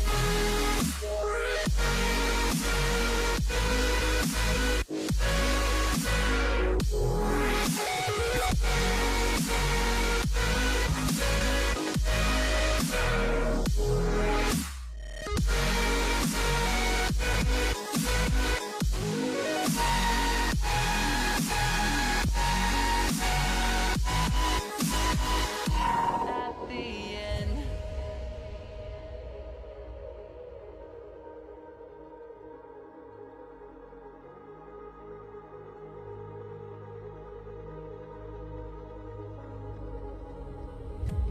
Can you feel it wrapped around your soul with no control? You can't breathe when you're drowning underwater. There's so much water. Ah, I can't pretend that I have a strong defense. 'Cause darkness, you're your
Welcome back to the Legion Africa Cup, brought to you by Legion by Lenovo. How are we doing, casters? We're still hyped? Oh, analyst, excuse me. Doing all right. Sorry, doing Doing all good, right? doing good. Okay, that's good to hear. Well, before we get into some more information about our next coming match, let me remind you guys once more about the $50 that is indeed up for grabs to be added to your Steam wallet. All you have to do is go to gaming.lenovo.com and you have a chance to win it. All you have to do is post a clip from this broadcast, or you can go and vote for your favorite team. And while you're there, make sure you browse for some other offers. All right, so analysts, we have one more game coming up for today, and we are expecting overtime. That's what we're expecting, right? I'm expecting an easy game. An easy game. Well, and by easy game, what do you mean? Dominated game from one side. Dominating one side. Yeah. What do you think? Always we expect a close game. Exactly. Turns out to be a good, easy game. I'm gonna go with Adam this time. Oh, okay. So we're doing reverse psychology. Is that what we're doing? Yeah. Okay, and we're expecting a horrible game. Since It's you going to be mentioned this- one-sided. Since you mentioned this, now you're gonna curse it. But I changed my mind. I'm doing the reverse psychology too. Yeah, you cannot mention that it's verse psychology if we're doing it. Oh, So it's, so I it's gonna broke the get rules. cursed. Yes, exactly. Okay, I didn't know about that. We should have had this discussion before. I That's messed up. I'm sorry. It's fine. If I've- if it happens, I will take full responsibility. I'm sorry about that. Let's talk about representation and how important it is for regions like Africa to be included into the next majors, to be recognized globally. How important do you think it is for our teams and our players to be to have their names up there, to be known as one of the greats? You wanna go for it? You go for it. I think it's an honor to actually represent your country at such a prestigious tournament. What good of a feeling when to see your name up there, your nickname and your name next to it. It's a really beautiful feeling. It shows that I've playing in a tournament where I'm qualified. I'm in the next bracket. My name is up there. My region is up there. What good of a feeling is there? It's True. everything that's there. It feels like all the work that you've put in, all the hours of practice, all the tournaments that you've been included in, it all actually pays off. It's a relief. It's just, I can finally breathe now. I came and I saw and I conquered, basically. It can be of that feeling, Mhm. but the feeling of actually competing and presenting your nation, presenting in such a amazing region, it's everything that's there. All right, well, let's go and check out the regions one more time just to remind ourselves the games that we are watching today are actually from Kenya and Nigeria. So far, we only got to see one of the teams from Kenya and Nigeria, since X Gaming was actually a wildcard team from South Africa. So we're still a little bit unsure about what this region can bring us. We still want more. We're still craving more. And we just hope that they can bring us the same amount of hype that South Africa did. And for the tournament qualifiers, just to remind you guys once again, for day one, we have X Gaming versus Illicit Esports. Illicit Esports swept the game, even though X Gaming had the experience, they had the motivation, but unfortunately they couldn't take the win. And the game that we have coming up next is Regicide Gaming versus Atk Academy. And of course, our third game, unfortunately, was a forfeit in which Goliath Gaming would automatically be awarded the point. So now that we have a team that actually forfeited, do you think that Goliath Gaming is, in a good position because they got a point, or do you think they're at a worse position because they don't have the experience of the game and they're going to be transferring to the next level without playing the base level? Let's acknowledge the fact that Goliath Gaming is a very prestigious, a top contender in the South African region. Secondly, regarding ATK is a team that has made its name in CSGO from a long time. And ATK Academy, I'm in no surprise to see actually they're gonna provide us a very quality game. It's gonna be a good decision to actually give them a bye. It's not luck. I think they're gonna win it either way, since they're a very good team. All That's my right. opinion. All right. Would you compare ATK Gaming to any other teams that we have seen? No. You wouldn't compare. So, so we're gonna see something totally unique. Is that what you're telling me? Yes, All right. Well, 100%. we're definitely looking forward to that. But let's be reminded one more time about the juicy prize pool that all of our teams are competing for. So once again, for first place, we have $12,000. That is a huge amount. That is not an amount that you should be taken lightly. You should be definitely taken super seriously. And second place, $5,000, and third place, a whopping $3,000. Once again, it's they always hear it, more money, more problems, as they say. So the money isn't as important as representation, the putting their name out there, I like it. What would more you do money, if more you More want- problems. money, more problems. What would you do if you want $12,000? What would I do? Okay, since I'm a gamer, and I know this is a very conflicting idea, but I love the farm life as well. I like growing my own plants. I like farm animals. So I want to find a place where I can have a farm, but also insanely good internet. So I don't know if that works. Can you get both together? Yes, Is that you can. In possible? 2021, yes, you can. Well, You can? Yes. Okay, then that's happening for me. Farm life / gamer. That's what's going to happen for me. Good luck with that. Thank you. I'm looking forward to it. I just have to, become a professional CSGO player and enter the tournament and, win. It's easy. It's Very easy, right? Yeah, it's easy to Very be easy. said. When you come to Very face Nabi, when you come to face Nabi, the who? other Come on. team- Do you know who I am? Nabi? Come on. Yeah, honestly, yeah. I like the overconfidence. I like You it. got to have confidence. You're right? going to have a good start. Yeah, so speaking of things that we need to have, what do players need to have in order to win? Is it just the confidence? Is it experience? Only Is it, confidence.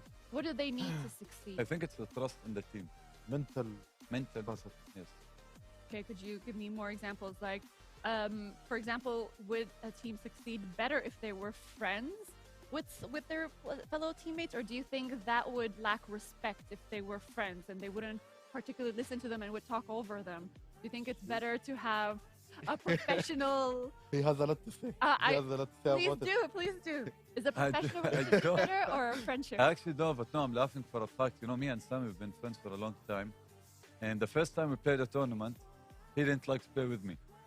He didn't like to play with me. I at played all. one tournament. I said I'm never gonna play with him again. Yet 'Cause- after that, I call him. Let's play a so tournament. first impression was not good. At all, at Okay, all. So okay. even though we were friends, and he's like, listen, I'm not gonna play with you a tournament, blah blah blah. I was like, okay.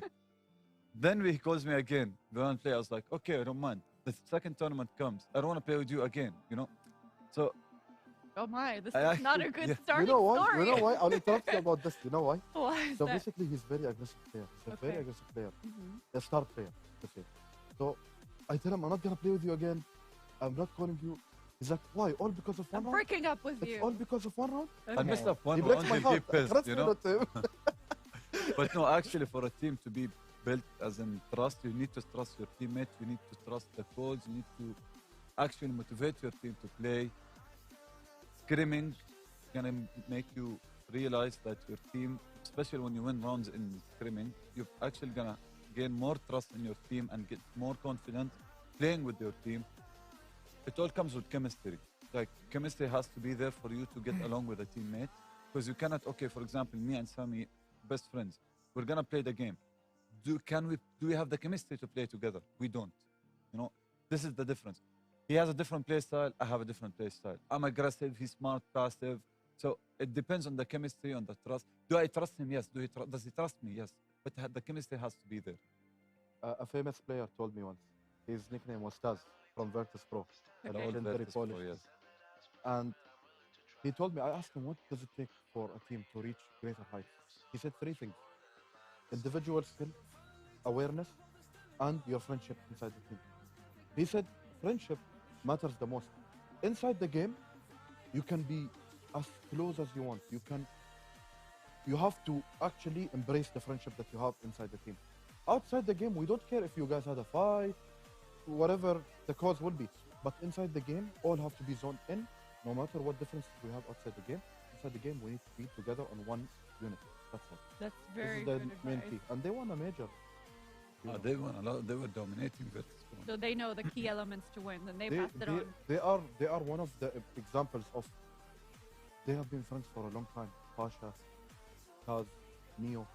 These are old school veteran players. Nah, They- it's all of them, all of them. they have been playing since I was maybe 16 years old. So imagine how much of an experience they have, not only in the game and in life as well. Well, hopefully our next match, they can also achieve that same synergy, that same connection that you guys mentioned.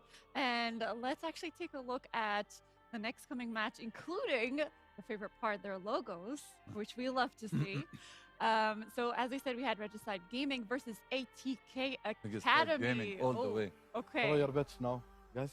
Let me Regicide- know. What do you guys think? Regicide gaming all the way. Regicide Gaming, Yes. because of the logo. Archie, Oh yes, I what love the about logo. you? What about me? Yeah. I mean, Regicide Gaming, the logo looks Regicide fantastic. I mean, that's. Can you dare and disagree with me? Excuse me? Can you dare and disagree with me? Look at this logo. No, it's. I have to agree with you. Definitely, Regicide Gaming is the winner on the creativity of the logo competition. On that, and sadly, that is the only thing that we can judge them based on currently at the start in the tournament qualifiers. But hopefully, if they do get through to the playoffs and eventually the finals, you know, hopefully we will not be judging them based on their logos, but you know, instead their gameplay. And we just got word about the next map. So I don't know if you're gonna like this, From but this laugh and this, yeah, I can already What- know it. what do you think it is? Inferno. Inferno. The map indeed for our next match is Inferno, the banana map.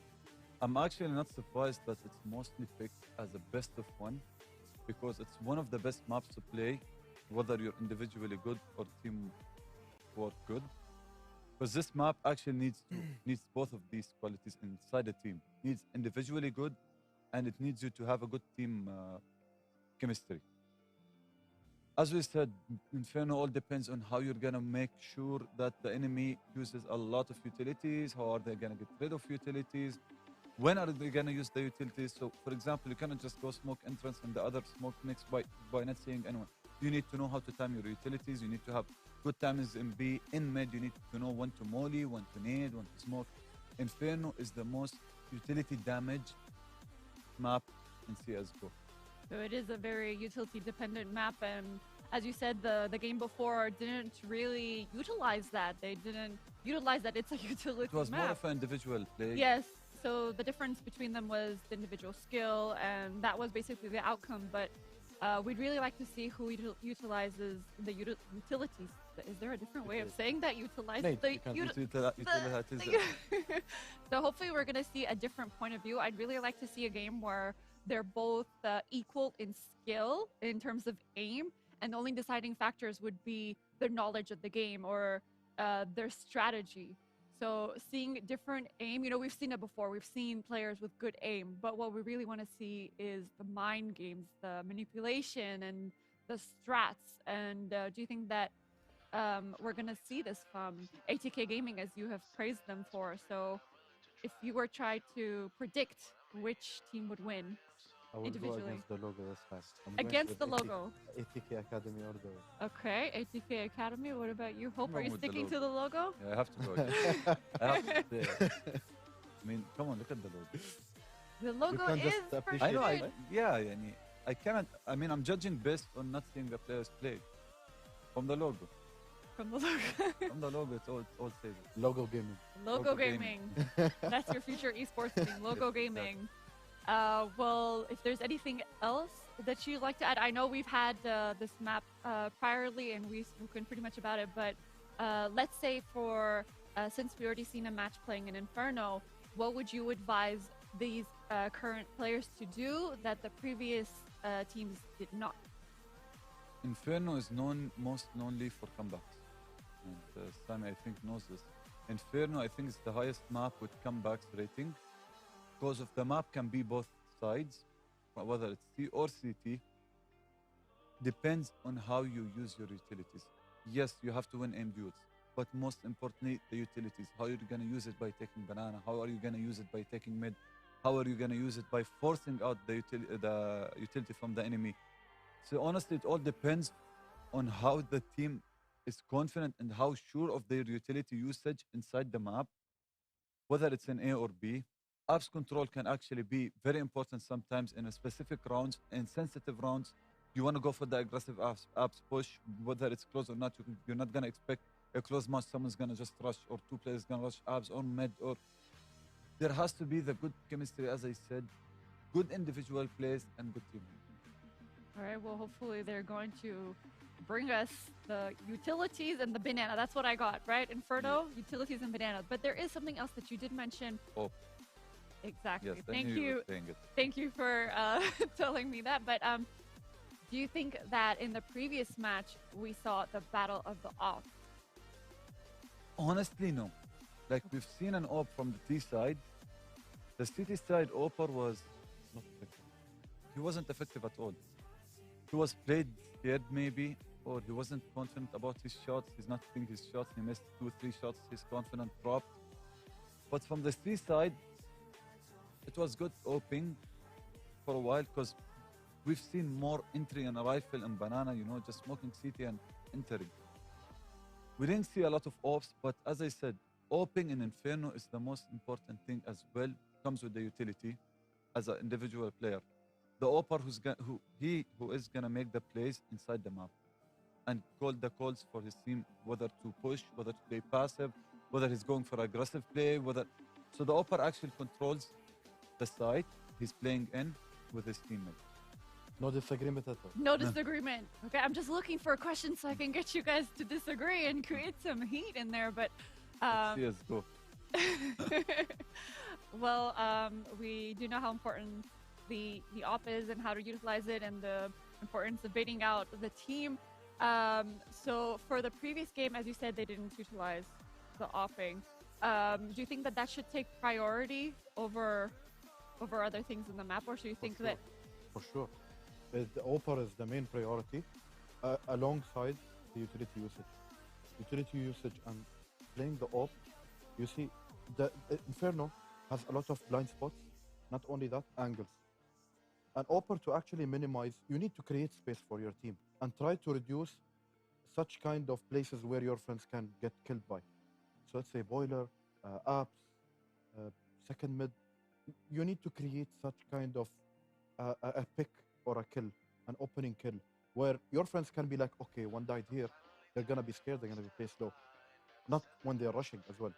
So an opper is really important in creating opportunities in the map. He's the reason of, as Adam said, it's a map of comebacks. He's the reason for the comeback as well. Not only the utility, but the opper, mainly the opper. That's my opinion. All right. So would you say that depending on how well the opper operates, Then he wins. but would that cause how the pace of the map would be played? Is that solo dependent on the offing, or are there other factors to take into consideration for the pace of Inferno? The reason why the pace is gonna be controlled by the opper is because if the opper is gonna be controlling the game, every round he goes to a different position, getting a kill in B, then go killing A, next round somewhere else, like playing like a joker, then it will set the pace. The enemy side are gonna play slow. They're gonna be like, listen, he's creating a nuisance in the map. We have to get play slow and be aware of the opper. Where is he gonna be next? So then you're gonna be experiencing a slow-paced game, if I'm not wrong. And a slow-paced game is something we want currently. Very much. Very much so. We Yes. can analyze everything in detail. All right. Well, hopefully that is what we get. Let's just move on to a few of the maps that we haven't seen. If we were having the matches for tomorrow, what maps are you looking forward to see that we haven't seen already? So Inferno is, out of there. Mirage, we've seen already. Ancient, I believe Dust we've 2 seen we didn't once. see. Excuse me? Dust 2 and Nuke. Dust 2 and Nuke. So why do you think those maps were not chosen? Especially since Dust 2, I believe, is one of the OG maps, one of Yes, the oldest maps that there is in CSGO. So it should be a map that they're most familiar with. So why do you think they're not picking these maps? Maybe they haven't practiced these maps, two maps. The Nuke is a very complex map. It's like basically two maps in one. And Dust 2, I don't know what's the reason, basically. Maybe the African region doesn't like to play Dust 2. I don't know. I would really love to know, to be honest. Well, speaking of personal experience, if you were to be in a tournament of this scale with this much prize money, with this much representation on the line, which map would be your strong point? Inferno. No, I'll tell I you don't what. even need to ask you. No, I'll I tell don't you even what. need to ask you Because that as it's I mentioned, Inferno. as I mentioned, if you're talking as a qualifier best of one, I think you're gonna go for Inferno. Because if you are experienced player, you're gonna know how to play Inferno. Inferno should be your easiest map. Other map requires more of aiming than utility and teamwork as from Inferno. Like I'll give you an example. Nuke. I don't see it here in this because it needs a lot of practice, a lot of hard and good calls. Nuke is very hard map to play, especially as a team. You need to practice a lot. You need to make 100% sure of your calls, especially in T-side, because it's a very CT-sided map. Mirage is a public map. I can be the most public player playing against the smartest. Who's gonna win in a public map? You know, he knows. Yeah, he knows. I will tell you something about his point. Please It's do, very tell me. true. Inferno is one of the most complex teamwork maps. People might think, oh, Inferno, it's an easy map. No, it's a very complex map. It requires 100% awareness from 5 of the members of the team. It's a lot more than just skill. It's more than compete in that. Inferno. Here, your enemy doesn't control the pace. You control the game. You can control the game. Mirage, as well, on the other hand, Mirage can be controlled by the opposing team. Everyone knows Mirage. They can play it fast, slow, here and there. You can do anything. It can go both ways. But Inferno, as he said, it's a map that I will also prefer to play on a qualifier best of one game. It's because I will feel more comfortable that the enemy team won't play just random YOLO public here and there. You cannot play public in You can't. Inferno. You cannot. You can't. If you play public, it's the easiest thing to counter. All right. Well, just one more question before we head to the casters. I just want to remind the audience about the predictions. I'm giving you one last chance to change your minds. Give me the answer. ATK from Sammy, still on that? Okay. And Hope, Logo. still on the logo. All right. Well, I can't change their minds. I tried. That is locked in. There are the answers we're going to be getting. And I do believe that the game is ready. So we're going to be going over to the casters. And hopefully we're going to be having a great show. So take it away, guys. Thank you, Ashi. Yeah, back myself and Girls will be taking you through the last game of today. It's a good matchup, Regicide up against Atk Academy. Girls, how are you feeling about this matchup? I gotta go with my gut and say ATK Academy. I mean, it's a strong team. We've recently seen, Blaze join up with them, and it's a really solid team with a solid, organization behind them. They're obviously gonna be putting in that effort to become the best. And of course, they've got Blaze, which is just a dirty, insane player. Just got back from overseas, competing in America and stuff. So huge player. They're huge potential for this team. But of course, Regicide, you were speaking earlier. Perhaps you can speak a little bit more about it. But also looking like a top team in the local scene, and ultimately looking forward to what they got. But I am leaning towards ATK Academy, just from the team name and obviously the players that we know consist on the roster. But what are your thoughts? Yeah, look, 100%. I'm going to go ahead and go for ATK Academy as well. Just looking at the players on that side, BAM especially, they got well-rounded players looking to develop and take the next step as their predecessors, ATK. But on the side of Regicide, look, they came 13th in the ESCA Intermediate League, which is the highest league in South Africa that they're competing with. So they got to go up against the best of the best and get that experience and work it out through the season. The season has ended, so they must have some knowledge from it. So we'll see how that's going to work out. Yeah, look, Chili is another player on their side. He's been playing in the Pro Div, so he's got a better skill. He's been on the CSGO streets. I do know some of the players of the Shanks as well. So they got some performers, but it's a best of one. And if they're going up against each other, their players are going to need to pop off and pop off early goals, I'd say. But yeah, jumping straight into the matchup, Regicide on the CT side. And of course, it's Inferno. Of course, we've got Blades, Rootsman, Chili, Willie, Shanks, and Roger up on the side of Regicide Gaming. A little pop flash burst coming from ATK Academy, though, quickly. First off, a bomb side flashes, good flashes, money, overwhelming. The ditch position, quick frags go the way of ATK Academy, and just like that, they're in the sights. Bob is down, and now the retake can mess. Oh, another quick frag there, and just like that, the hold on this CTA site was just absolutely ravaged. And through an execute here, now ATK can tuck in. A couple of jewels being taken, but wow, it is some superior shooting coming out of the ATK side there. Brilliant double steps there from that pit position to ultimately close out that frag. And now Shank's going to be running to the heels and he's going to get chased down, but not much energy. ATK put the first on the board, and that was a convincing pistol round too.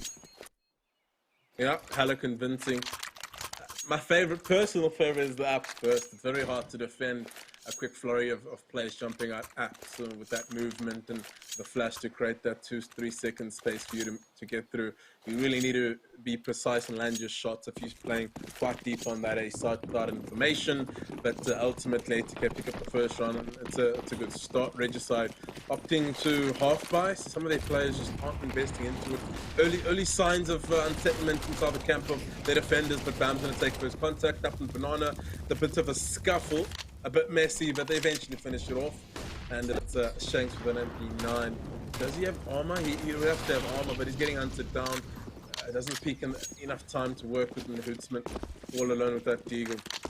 Yeah, I'm not too sure what the conversation was in the camp of the defending team, whether to save or buy or what, but it was a split decision, and ultimately this round's going to possibly be another save.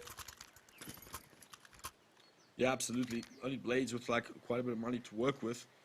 And they're going to have to pretty much full save at this point. I don't think there's much in it for them otherwise. And of course, I think ATK are going to smell that they had a bit of a broken or badgered buy there. And ultimately, they do keep on to 2 of their MAC 10s, 3 AK-47s, pretty strong across the board there. Yep, and it does, we see 2 needs coming out of Regicide getting there. Just dunk goes down middle, try push down behind him as well. Quick frags for Bam as well. Cleans up that middle push. Now support util rating into Banana. And ultimately, they're able to clean up there as well. The last player remaining is the Hootsman towards this AR side.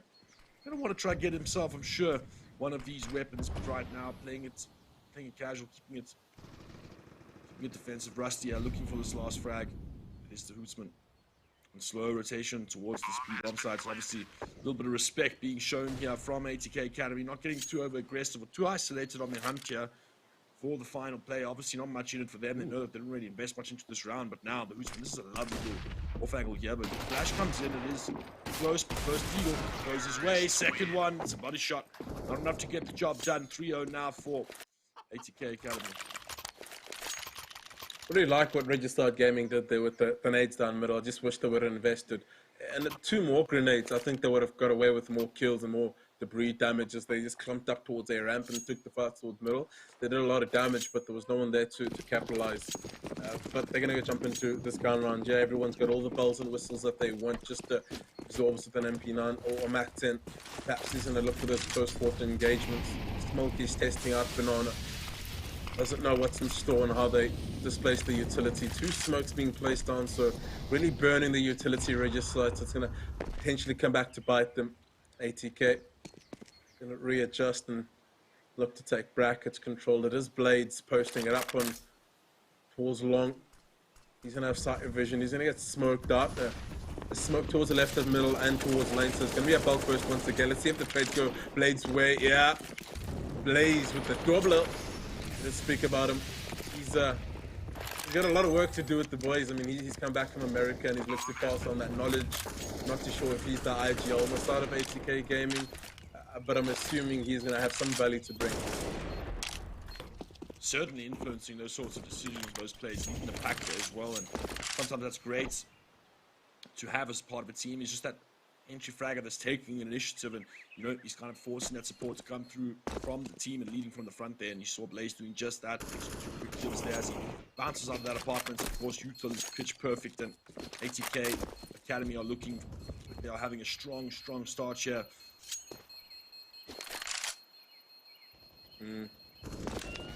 And you know, it's very simple and easy. Oh, they're going to take down other players trying to save. And it's not looking good for the next round. At least Shanks is able to save and pose much of a threat in this coming round. But yeah, that bulk burst is pretty simple to execute. Get all your players lined up on the left. Pop a smoke towards Moto.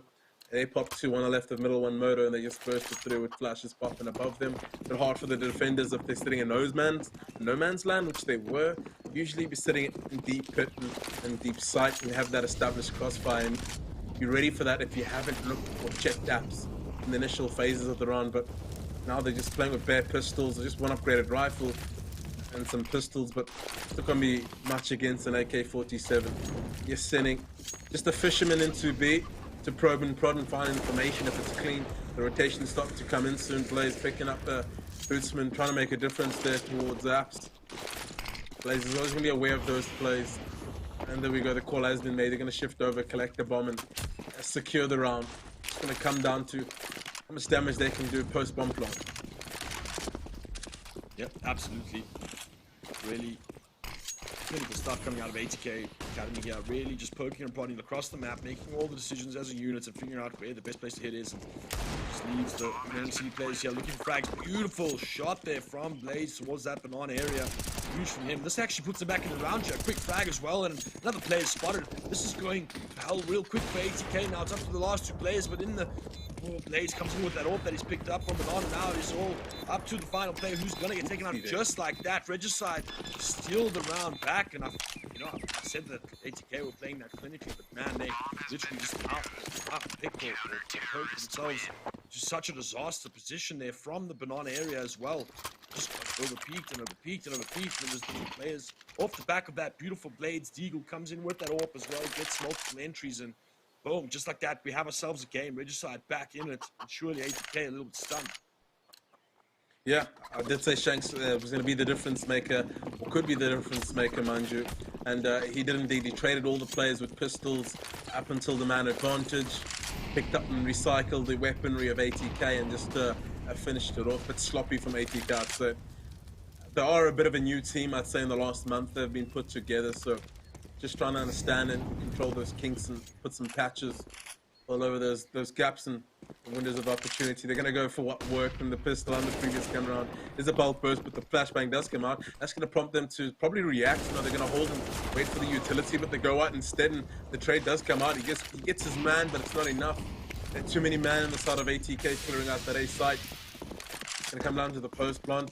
They're going to hope and pray for Atk to drop the ball once again. That could have been the opportunity. Rusty, wild swing from Rusty with the 3K.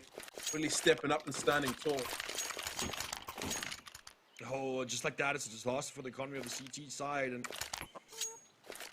we're able to survive with 4 alive in the previous round though, so able to fully purchase up the rifles. It's a beautiful step by Rusty. He picks up the AWP as well. Pretty much the only thing that's changed on the T side. But just like that, Atk go straight back to what's working so far. No real response or kind of counter to this apps burst that they're doing. It seems to be a barrage that went to the side, and just nothing that Regicide can actually do about it. But so again, up middle is the call. Multiple players moving towards that area of the map now, taking that brackets. Yeah, and they're firmly controlling brackets at the moment. Regicide not close enough for a response or re-peek into middle. The B side bunkered down, 2 players sitting there, going to smoke towards Motor and looking to really wrap this A site, and 2 players wrapping 3 players, in fact 1 lane and 1 app, so they got all the numbers waiting in at arms, and it's down to the defending team to nail them down, and they're doing it. The crossfires are looking strong, the flashes weren't as precise enough. In fact, I think the setup was perfect, but Blaze is just trying to create an opening for Atk back into this round. And there we go, flying headshot. This nails the second round down for Regicide. So they had a bonus round working with them, right, since they won that previous round with basically the pistols. So that was their bonus round. So a good buy in the next round, a good buy into this round. Their money's it's starting to float, and it's starting to succeed a little. When they get to that 10K mark is when pretty much reinvest until the half has ended due to that lost bonus if need be. Absolutely. I really love, just to go back to that round, I really love the setup they fell back to there on that A side. I was talking about not having a response for that balcony burst, but a double pit setup is almost perfectly set up for that A wrap. It's beautiful as well, and I really like the adjustment coming out of Regicide Gaming there, and able to clutch another round together. 5-2 now. Atk Academy establishing that banana control and trying to push back the CTs, trying to drain out all of that util. Still quite a bit left on the CT side here. The minutes, 10 seconds on the clock. Now we see them poking and plotting towards this middle area. Really established banana control. Now they're going to push the CTs back off of middle. successful in doing so, get that all the way back to that A site, and now they can make their move. They can gather together, pick a bomb site that they want to hit, come in with this last minute execute. They've got enough util to do it as well, and it does look like they're moving towards this A site and have had quite a bit of success going in there. They did lose a big blunder round towards B, so no surprises that the confidence is obviously on this A site hit. And we see smokes towards that photo area, and obviously towards middle now. Most of the hits are going to come from N1. Blades is able to rotate into the site, but is currently blind, and they jump across into the site. First player gets spotted. There's just numbers and not peeking together. The spacing and trading is terrible for ATK, but finally trading begins, and that is an absolute mess. Eventually closes up to a 2 versus 2 scenario. Of course, got Shanks and the Chili Willy up against Blaze. Bam. Plant has been established now.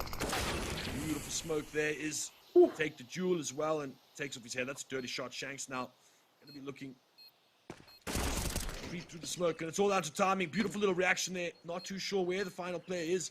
Has no idea. Going to slowly walk towards that pit area and clear it up. He's not going to be expecting him towards N1, and soon he will get spotted. He's going to probably... Oh, it's not planted for him. Now the player has to run all the way from N1. He's taking it a bit too slow now. Shanks is getting... Oh, he gets the defuse as well. Regicide steal the round, and that is the blunder. Too little communication, too late there. Bam, just taking his time, not realizing the bomb's a bad plant. You can see the communication comes in thick and fast, but it's not enough just yet. Bit off with the spray there. Nice little off angle on the defuse comes out from Shanks and saves the round. 3 on the board there. And damn, that puts quite a bit of pressure on the economy of ATK. They've had to force behind us to fully commit it. Definitely puts a breath in the tanks of Regicide again. Beautiful play there. And now we see numbers barreling towards B. We see util coming down from the CTs as well. So they are looking to trade. They retreat. They get back and now just empty out their pockets, move back to the site, and now ATK can slow things down. Yeah, Bam really hesitant on that previous round of that 1 versus 1 clutch. It's a pity he left the site and created 2 1 versus 1s. That's the bit of experience that needs catching up from the side of ATK Academy. You can see that they're theoretically the right ideas. It's just when it enters open play where things get a bit hairy, and Regicide really capitalizing on that. Some good aim coming out from these 2 South African teams so far. ATK trying to firmly hold on to the lead. Just Bam, much like Shanks in the couple of rounds back to make the difference for ATK Academy. Got utility to work with, but just wondering how they choose to use it. They got 1 flash and a Molotov left, and surely they want to finish with that util, right?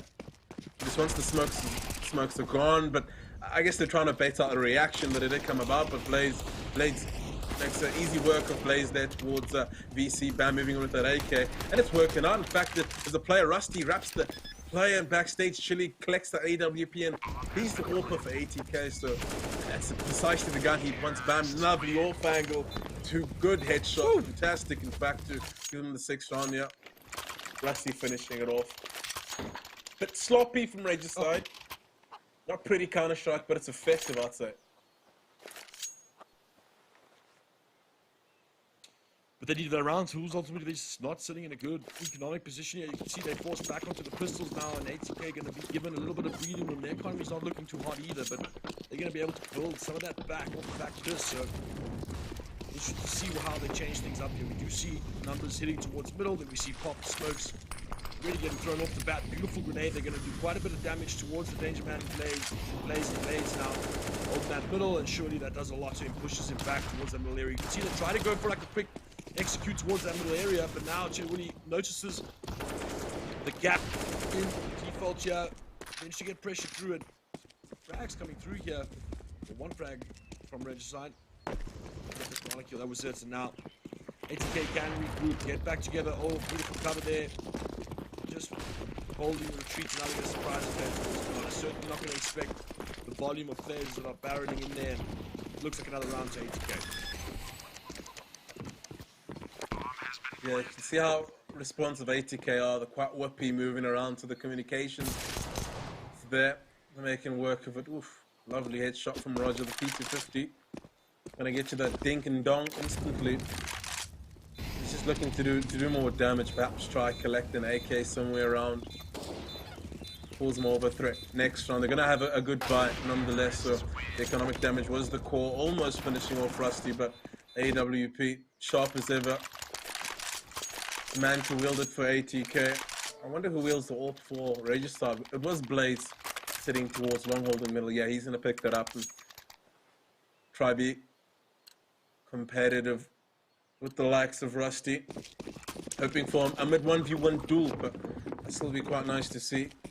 Battle of the AWPers. Inferno not really known for the prowess of the AWP. Not many avenues of attack you could use. There are gaps and spawn points you can use here and there, but not as open as a Dust to a Mirage. Absorbs, you work with his teammates to take brackets, control the utility, looks good. And from there, usually the protocol is you should go silent and Ghost Roger sitting in, put Hooksman in sight and Blades holding library with that AWP. So it's a good linear setup from Regicide Gaming. It's the Banana players who are up to the task here. They're taking some debris damage from the AK, some spam, and Blaze creeps into the side pixel. The sleeping Hooksman almost doubles down on the player in pit. What needs to be cautious over there. And it's Blaze to hold the angle, but he's going to be confronted in any moment now. The rotations are coming hot and heavy, and that's the confrontation I'm talking about. But he wins out 2 quick swift headshots there, or body shots with an AWP, but the trades so far in Regicide Gaming's favor. The crossfires were good in the rotation, because they're just in time. Monkeys. Yeah.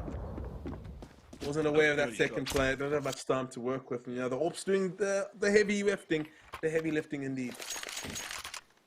Yeah, Blades, they're holding that library position there to perfection. Ultimately gets that close duel as well. Very, very tough shot to hit, but just anticipates or just hears that player coming towards him. And of course, the T just trying to trade his teammates, and perhaps the correct decision, but ultimately it is Blades that pulls off the terrific shot. And that's all you need to change around or change momentum to get a counter-strike. And lovely to see him stepping up here, performing for his team. We do see a banana breach here again, and the CTs the other side are going to empty their pockets. And again, and they're going to commit quite a bit of damage. There's not enough being done at all.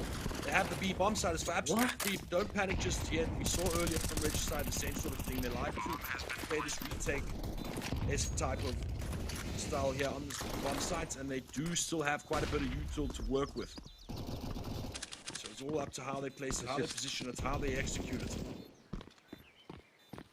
They're landing the shots, Roger with the spam. There's no Molotov to flush Regicide or ATK out the nooks and crannies, so it's really going to have to be them moving in as coordinated as a team. The crossfires are looking good from ATK, so the MAC-10s are working, but the numbers from Regicide seem to be prevailing so far. It's Rusty G caught behind the smoke, and he doesn't have to go through. And what? He got the defuser! But this time, not enough. This time? There's no time! It's not! Rusty! It's heroics! Rusty! I can't believe it. I can't believe it. Regicide did everything they needed to get over the finish line, but Rusty stops them at the 5 second, literally 0.001, I'd say once again. Second time the bomb has betrayed them. Regicide Gaming really slapping their knee and wondering that could have been ours. Now they're forced to eco and concede another round. ATK have won the half, and they have looked like the better team, and on paper you would say the same thing, but Regicide really putting up a fight. Absolutely, yeah. Definitely fought back and strikes the rounds together and good while doing some of this burst up middle. Oh, it's quick frags, but again, some pressure coming down from Banana. USPs are just swarming towards Banana. He's finally falling over some assistance, but surely too little too late. Stop just throwing numbers at the issue, but 3 versus 2 now is a lot closer than I think ATK would want. Rootsman in the middle of behind enemy lines. He's not able to get the shot. He gets the second body shot, but he's not able to convert the kill. Now it's all up to the Chili Willy. 1 versus 3, obviously, but has no business getting back to this round, but a long time to save. The bomb is barreling its way towards that apartments area, gonna get planted on this A site, and that'll be the round. 9-4 we can expect here from Atk Academy, and it's got a little bit dicey there, tools, but ultimately still closing it with 3 players left on your side's enough to build that economy, and ATK will be happy with that. Put a 9 from the board and sail into the second half of this T campaign pretty comfortably, despite it coming pretty tight or close in these rounds leading up to that. Yeah, they got a bit scary for ATK Academy and Banana tripping over the laces. Rusty doing his best to survive. Wasn't long enough, and he's lost the AWP, so they need to reinvest into that. Mind you, ATK don't have the greatest of economies, so this is going to hurt them a little. It's important that they keep stringing the rounds together for the momentum. Regicide looking to be competitive the next round. with an incoming buy. Hootsman, I felt he could have made a difference in that round. Just needs to spam the deagle, try to be precise and exercise trigger discipline. But eventually, you must understand that deagle has been nerfed, so it's not as easy as it used to be. We're heading to the 14th round. Regicide have everything they need to complete another round win and get them on track. This is a CT-sided map, so kind of playing from behind. T-side, it's going to have to be a big half if they're looking to close out. Try even out this game. It is the best of one, so every round counts. Every round is as important as ever.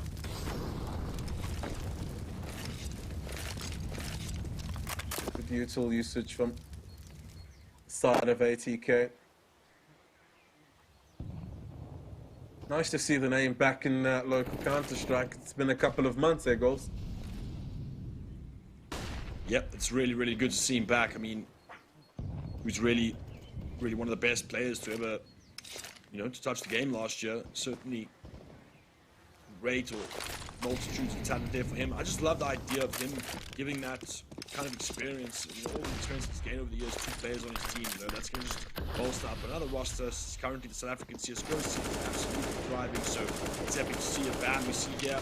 One of those youngsters that's learned so much and just quickly picks apart this bomb site. And again, the structured A-take of ATKs look like their bread and butter tools and really looking solid here. Strong team to contest for this competition. Absolutely certain of that. Yeah, you can see the theory and the way they're playing is correct, and banana control, brackets control, split the A site, maybe a bolt burst. So they're utilizing all the avenues of attack and all the access points, and while doing so, putting pressure on B to keep them preoccupied. So Register need to figure out a plan. Try control banana as much as you can, or mid-round retake top wall up towards there, or retake brackets control, but they need to be more disruptive in the way they're playing and not allow ATK to wrap on them and execute and play the way they're comfortable with. And it's working for them so far. They're putting up the numbers on the board. The kills are going the way as well, so it might also be a mismatch in terms of the mechanics too. Yeah, I gotta say that there is definitely a slight mechanical kind of skill difference here. I don't think it's too big. I don't think it's nothing that like Registered Gaming can't control or can't perhaps get around with superior strategy, superior teamwork, all the things the guys at the desk were talking about, those key important factors that all contribute towards the team. I love Taz's advice. The man knows what he's doing. I'm a big advocate for having the friendship and stuff in the server right, and right now you can see there's a good flowing ATK team here. Wouldn't be surprised at all if they're all best friends. The bestest of friends, and look, when you're playing the way you're playing, luck generally comes your way, and that's what Rusty received over there. You create your own luck. You need to enter the raffle to win, and that's the second kill for him. He's sitting with 16 kills currently. Could he be the top? I think it's him or Blaze sitting on top of the scoreboard. Probably see at the end that's 17 kills, and that's the half 11-4 dominating performance. And didn't look like they were sweating at any point in this matchup. And yeah, correct, Blaze. It's probably most impact, but top kills come from Rusty for sure. And it's not too far off on the side of Regis side. The numbers are there. It's just one or two frags behind. So you can see a lot of the rounds came close 2v2, 1v1s. Even some of them went to the side of Regis side. They just couldn't get it together and string rounds just to buff up that economy. It gets expensive on the CT side to reinvest. So it's a second pistol round coming up.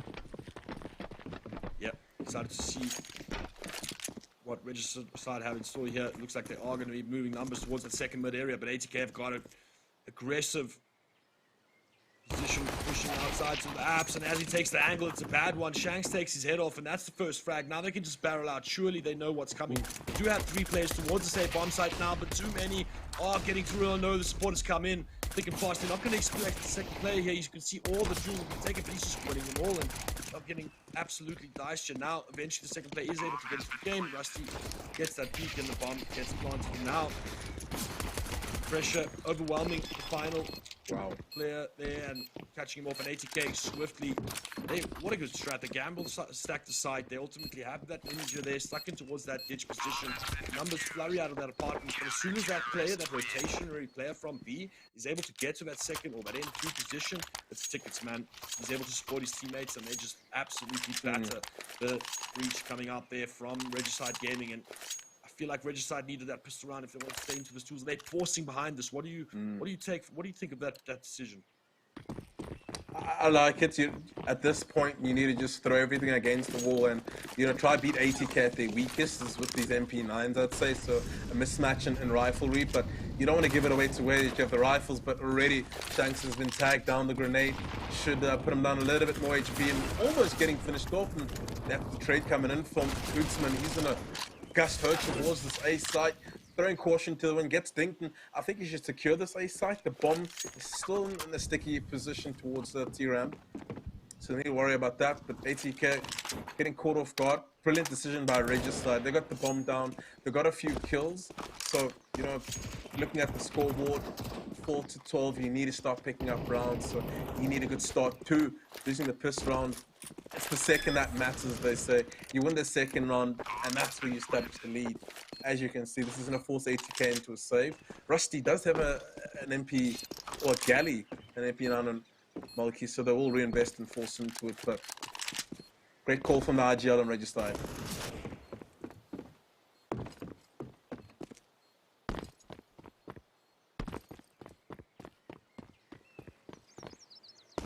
Yep, absolutely agreed and able to buy back. I mean, I asked you a question if forcing behind it would be the right call. It seems to be the case, and now all the weapons are getting taken out of the hands of ATK as well. They're not going to hold on to anything now, and this is going to force them into a slightly tougher position economically. The question is, are they going to submit to this? I do believe so. Rusty's already got that scout up. They're going to force behind this tools. Yeah, if this was the decision, they probably should have tried their best to save the weapons the previous round. So again, another experience question mark at the side of ATK. It just allows Regicide to get back into this. You give them an opportunity to pick up the 6th and then the 7th. When it gets to double digits, it gets scary. Let's see what the T side of Regicide Gaming looks like. I think the first couple of rounds will be a good indication of what's to come.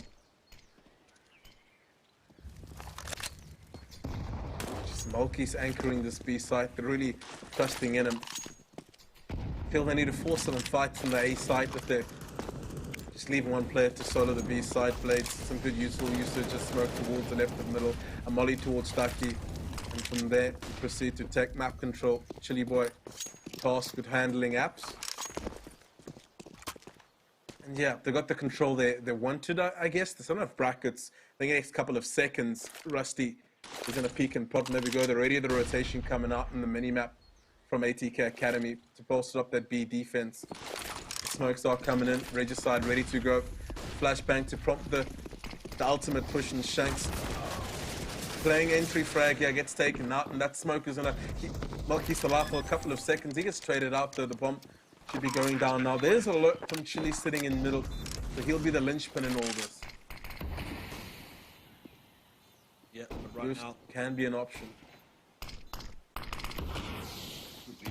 There comes the CT smoke. It's got a little bit of a gap on it now. The players are peeking, but they are just getting ratted down. And right now, all of the peaks are coming out from the T side. They're not taking any hostages whatsoever. They're going to just find them and hunt them down. Regicide to respond in strength here on the T side, and perhaps definitely a question mark on that buy. I think at that point in time, especially after they get the key bomb site, it was extremely difficult to win those sorts of duels, especially with the weapons that they were facing up against. And I think there was ATK forcing behind that, perhaps giving Regicide a way back into this game now. Yeah, 100%. They're halfway there. They're halfway there. 6 rounds away to catch up to ATK. It's going to be 7 if they don't completely drop the ball here. All 5 members from ATK stacked up in that B side. So hopefully trying to pick up these AKs. There should be a scuffle coming up anytime soon. They're all going to swing, and the AKs are doing a lot of the work, and Mulkeys can't make a difference. I think if they picked up the kill versus, I think it was Shanks, could have been a bit dicey. But I know Armor's going to be easy, and Regicide clean and easy. All 4 players, in fact, remaining, so that economy is going to be looking good for the next couple of rounds. ATK finally have that all-important buy. It's not as strong as I'd wanted, though. There's 3 farmhouses on the field, lacking util on Rusty. Would have definitely wanted an AWP, but I've seen them make it work with less, so see how it plays out.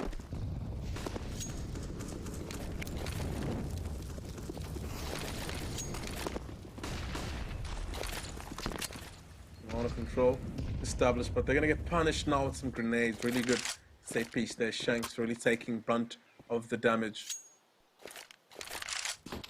Regicide, some food for thought. Do they want to proceed, take brackets control? Looking at the setup from ATK, all 3 defenders sitting on short. Perhaps looking to respond from a flashbang eventually. Yeah, Blaze is going to drop down and set them up. They're going to be swinging on this piece of flash. And no kills come just yet. 1 player swings, absorbs. Doesn't really commit to it though. A bit timid on the swing. I think they could have caught 2 players there if he swung under Ducky. He's going to go for a solo swing now. I don't compute.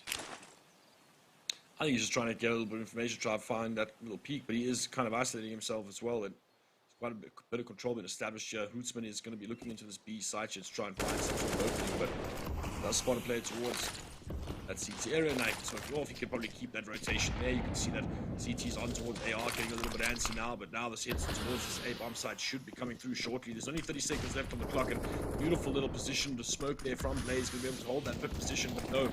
First frag goes the way of the T's, and now they're just barreling into the side chair. Oh, wow. They're able to brutally force the way in and trade, but it is still Blaze stuck there in that ditch, and he gets taken out, and that should make things pretty easy. And Regicide Gaming, man, they're really bringing this game up to ATK here. Way closer.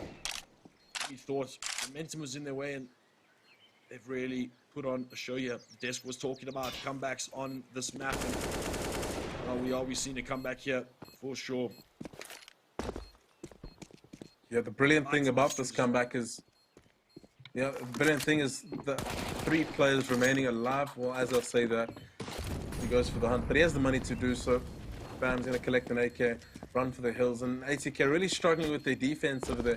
You could see Blaze set them up for regress towards middle, but they didn't really commit to that and found the information or try one of those tools and force the fights there. They were a bit timid. They got back to site and they really locked themselves in. The rotator, I think it was Bam, was left high and dry, having to do double duty. He was thinking about rotating to be off that aggression or the utility usage from Regicide, but then was prompted to stay off the debris and the spam coming from the Regicide in middle. So he was caught to do a lot of work, and I felt a lot was on him due to the early round aggression that didn't pay off. So ATK, I need to just tighten up on that in the next gun round. Regicide are catching up 4 rounds away, doing some lovely work, and it's coordinated. All the players are moving in the right direction. The chess pieces, the IGL, is adjusting them to perfection so far. Yeah, absolutely. They look like a well-oiled team as well. I think ATK will look superior on the T side, but it looks like Regicide as well. Very comfortable, very competent on their T side as well.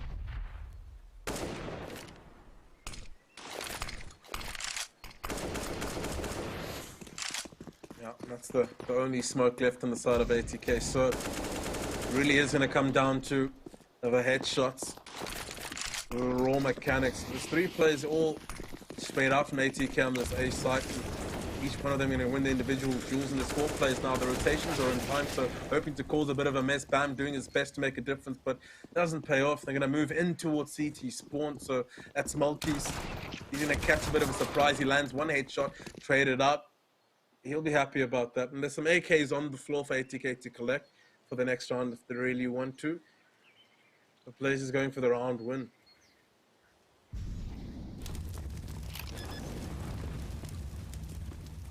He's on from the hills now already in Banana, but not able to get anything done with it. Absorb's going to get that AK-47 you spoke about and probably, I don't know, look for a frag here, but ultimately he's going to get out. It's definitely going to save. 3 players left here. And Regicide, man, they're starting to close down this deficit. Only 3 rounds now. They've got one hell of economy building up as well. That's going to give them a couple of purchases. Kind of waiting to see a fully committed, proper buyer from ATK with full rifles, full M4s, maybe even AWP as well. full util, most importantly, kits as well to buy themselves some time. It feels like they're throwing their own bodies at the problem here, and ultimately, just round by round, Regicide are getting more comfortable, getting more confident, starting to look more clinical. Yeah.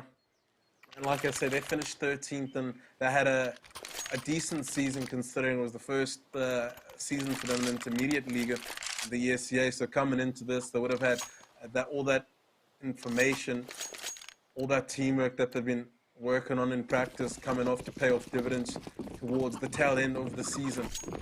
And that was when you want to be seeing it. And they're hitting their shots, moving around. Like I said, they're not nicely. Really taking full control in this T side, ATK. Now's the round they need to just change it up. They're going to go for some banana regression, like I mentioned. It's quite important. And the A1, man, the buff and not being able to see the bullet trace is always going to be in your favor. The Regicide instantly lose 2 men without even seeing anybody. That's the importance of winning that fight. Such a big advantage to work with. 1 minute 13 on the clock, and they still need to get map control and then decide where they want to finish. And the first obstacle is going to be Rusty sitting in the middle with the Norton. Oh, yeah, he's not going to miss those jiggle peaks. Yeah, usually you'll see the AWPer hold a bit of an off angle, but I think he's expecting those jiggle peaks to come in the middle, especially after you've lost a few numbers, and that's the second kill for Rusty. And yeah, all the players on ATK putting up some good numbers, picking up each of their own frags. Some doing more, some doing less, some doing more util, doing less with the rifle. So real team effort, 13 rounds on the board. And I think if they keep it with the general trend, they're going to be in trouble. So they need to string 2 rounds together just to stretch and take away the confidence from Regicide.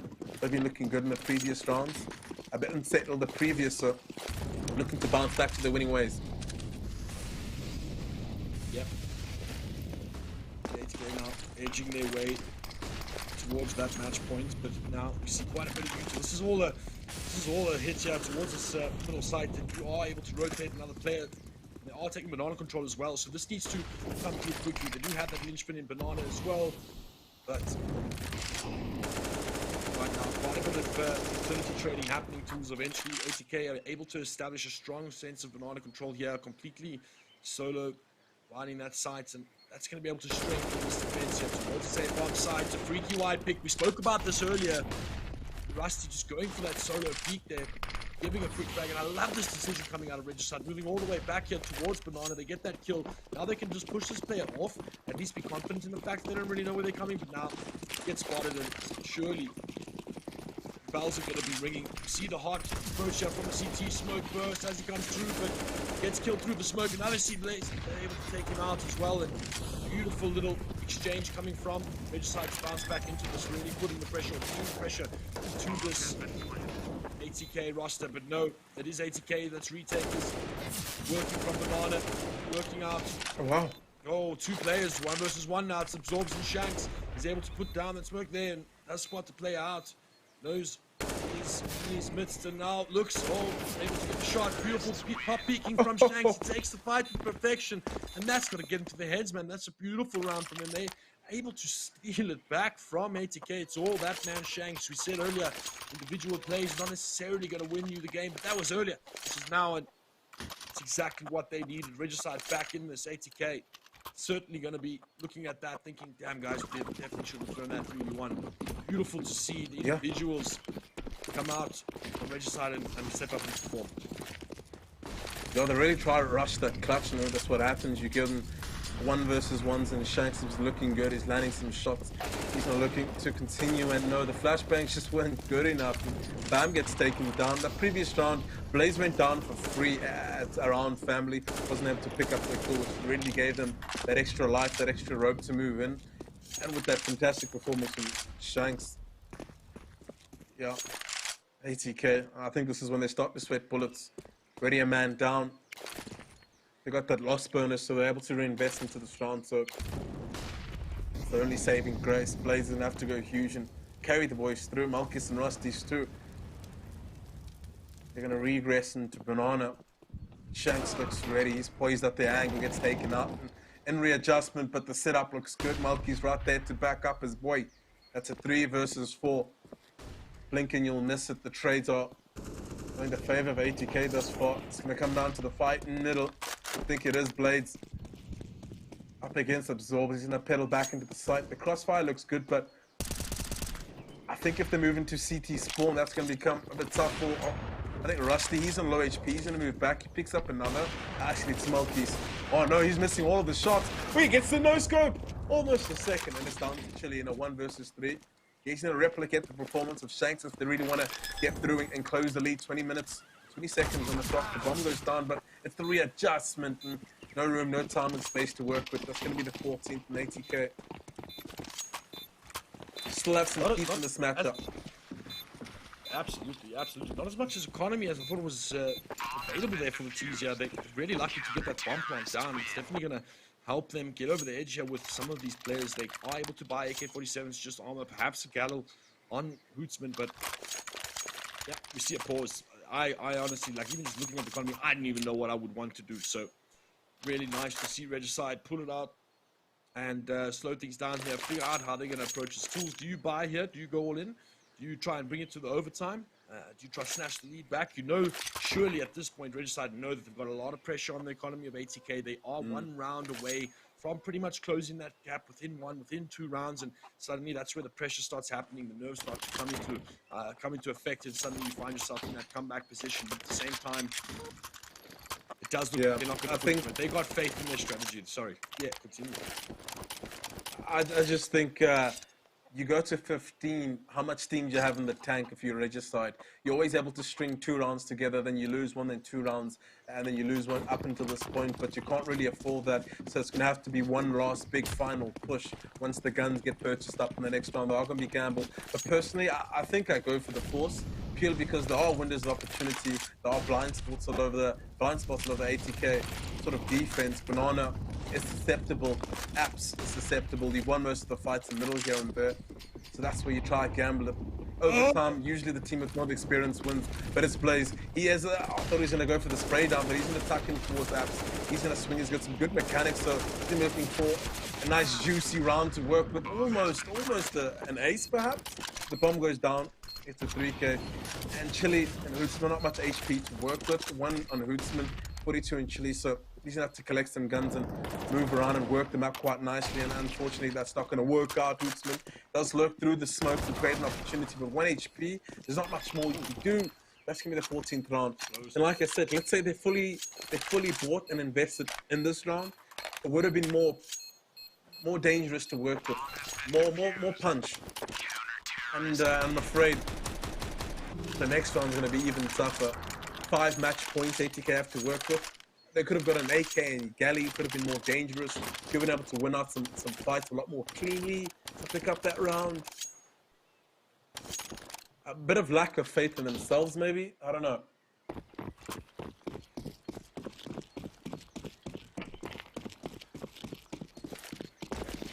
Yeah, potentially. Regicide Gaming. This is their last little call here. 5 AK-47s. Aggression, I love this from ATK. This is so different from what they've been doing. They haven't been getting this overzealous, and look at that, completely running off guard. Get that first frag again. It is the Danger Man Blaze. Looking to get quite a bit of damage done. Kobe, it's gonna land. Blades is got, and that's 2 quick kills. 3rd one goes as well, 4th as well, and I love this aggression. ATK looking to close it strong, looking to put a nail in the coffin here. 4 versus 1, and it's all up to Roger. Had a tough game so far. Pull up the heroics, gets past 1, starts things off the right way. At least 1 player behind him, but unable to get the 2nd that he needed, and that is that. ATK closed the game. It was looking scary. They really enjoyed what I was seeing from Regicide Gaming there, and despite having the superior logo from what the desk thought, ultimately it is ATK Academy that come up victorious, and it looked like a little bit of a clinic. I really enjoyed what Regicide did in response, specifically at the start of their T side. Really seemed to have put a bit of pressure on ATK. Kind of made it a close game. I'm really happy about that, because it's tough to watch when it's just one-way traffic the whole time. But ultimately, really enjoyed that. And ATK, congrats on the win, and they done well. They look to be a strong contender in the tournament, as I said. And over to you, Tools. What did you think? Yeah, look, at the end of the day, this is good for ATK. Another W under the belt. It is a fresh, brand new roster. They're just making their way. They got a lot to work on still, as you can see. But at the end of the day, they got the pieces to complete it all. It's just a bit of hard work in the server.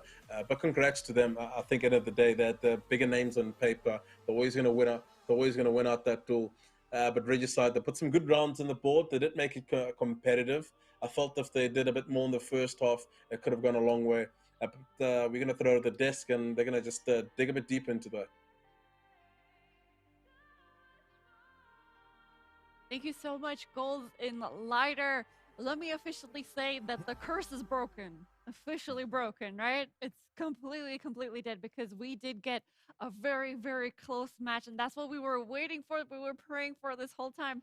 And before we get in depth with the analyzation, let me just remind you one more time about the $50 that is up for grabs to be added to your Steam wallet. All you have to do is go on gaming.lenovo.com. You can either post a clip from the broadcast or you can go and vote for your favorite team. And while you're there, make sure that you go and browse for other offers on the website. So, analysts, I know this is something that you are very passionate about analyzing, so just give me the basic rundown before I ask you some specific questions. What happened in the game? How did it go?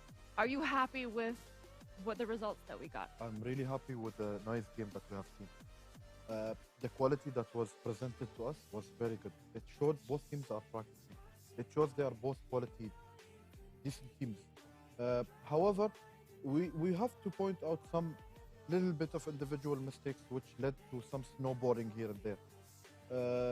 Let's talk about side with Regicide. Apparently, both of them were not as good as T-side, but T-side was really amazing. They rush together, they take control together. It was a really nice gameplay of some nice rushes here and there. Textbook style gaming from Atk. T-side, they just played textbook style. Take control, default, play slow, and then gather up and just enter. They wrap A, just as Regicide wrap A as well. Their A wrap was really effective. I loved how they actually imposed the pressure on B and then just wrap A all of a sudden. It showed that they had control of the game. Unfortunately, they didn't grant the comeback. Let's talk about what really went wrong. The thing that I really think that it went wrong was neither teams could take banana control really well, which led to a big gap in rounds. That's my opinion. All right, well, something I do want to point out as well is we had a very similar moment in this match compared to the last match. I don't know if you know where I'm going for, but that, every millisecond, every millisecond, not second, counts. And once again, we had the classic 1 millisecond difference in order to defuse. That must have been soul crushing for them. But in the end, I think both teams brought amazing CS, good CS, good CS, right? So let me ask some specific questions that, based on your reactions, I was taking down notes meticulously.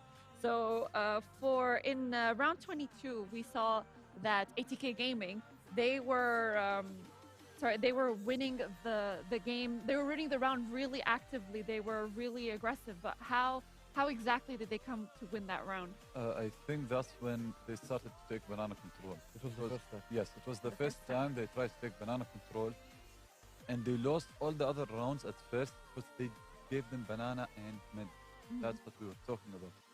They didn't even force max utilities of the C side to take bananas control. All they had to do is 2 mollies, 2 flashes, 2 nades. They had bananas. They had their smoke saved. They didn't have any pressure. When Atk Gaming decided to take banana, and that's when the first start to come back winning the game happened. So as you said, banana is very it is a very important point. One of the the holy trinity: the banana, utilities, and the op. And I believe we got all three from both teams in this game. Yes. You notice in Atk their opper is rusty. He was playing A the whole game, and then when he started to go B, that round itself that Adam spoke about, he got a nice kill. Just stole a kill, and his friend also got a kill. It shows what also the Opar can do in this map. If he just walks around the map and tries to go for these opening kills, he can control the whole game. And you can see his performance was really good. It was flawless. Yeah, we can definitely say that about both teams. They were, they utilized the utilities. You were watching, you had a big smile on your face, Hope. It's like, wow, they're using utilities. They know what they're doing. Honestly, I really loved the from both teams the utility usage in T side mostly. They showed us that they actually practice and they play good CS, as Sami said. Their utility usage wasn't just thrown anything. It was thrown for a purpose. For example, from second mid, they'll molly short. From mid, they'll molly long left. They'll clear every angle with the utility. In banana control, they'll never pick it unless they molly sandbag. The utility usage in both teams was pretty good, amazing, and I really enjoyed this game. Even though it's a 16-10, I just think they deserve a second chance. Well, that might happen. As we've seen before, ATK Gaming got a Yep. second chance, and they showed to us that they deserve to get that second chance. So anything could happen when you're Anything watching, can happen. Legion African Cup.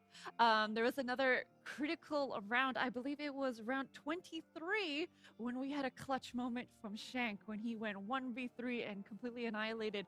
What happened for ATK Gaming? Why couldn't they take down Shank? Okay, so you're in a situation. You are outnumbered.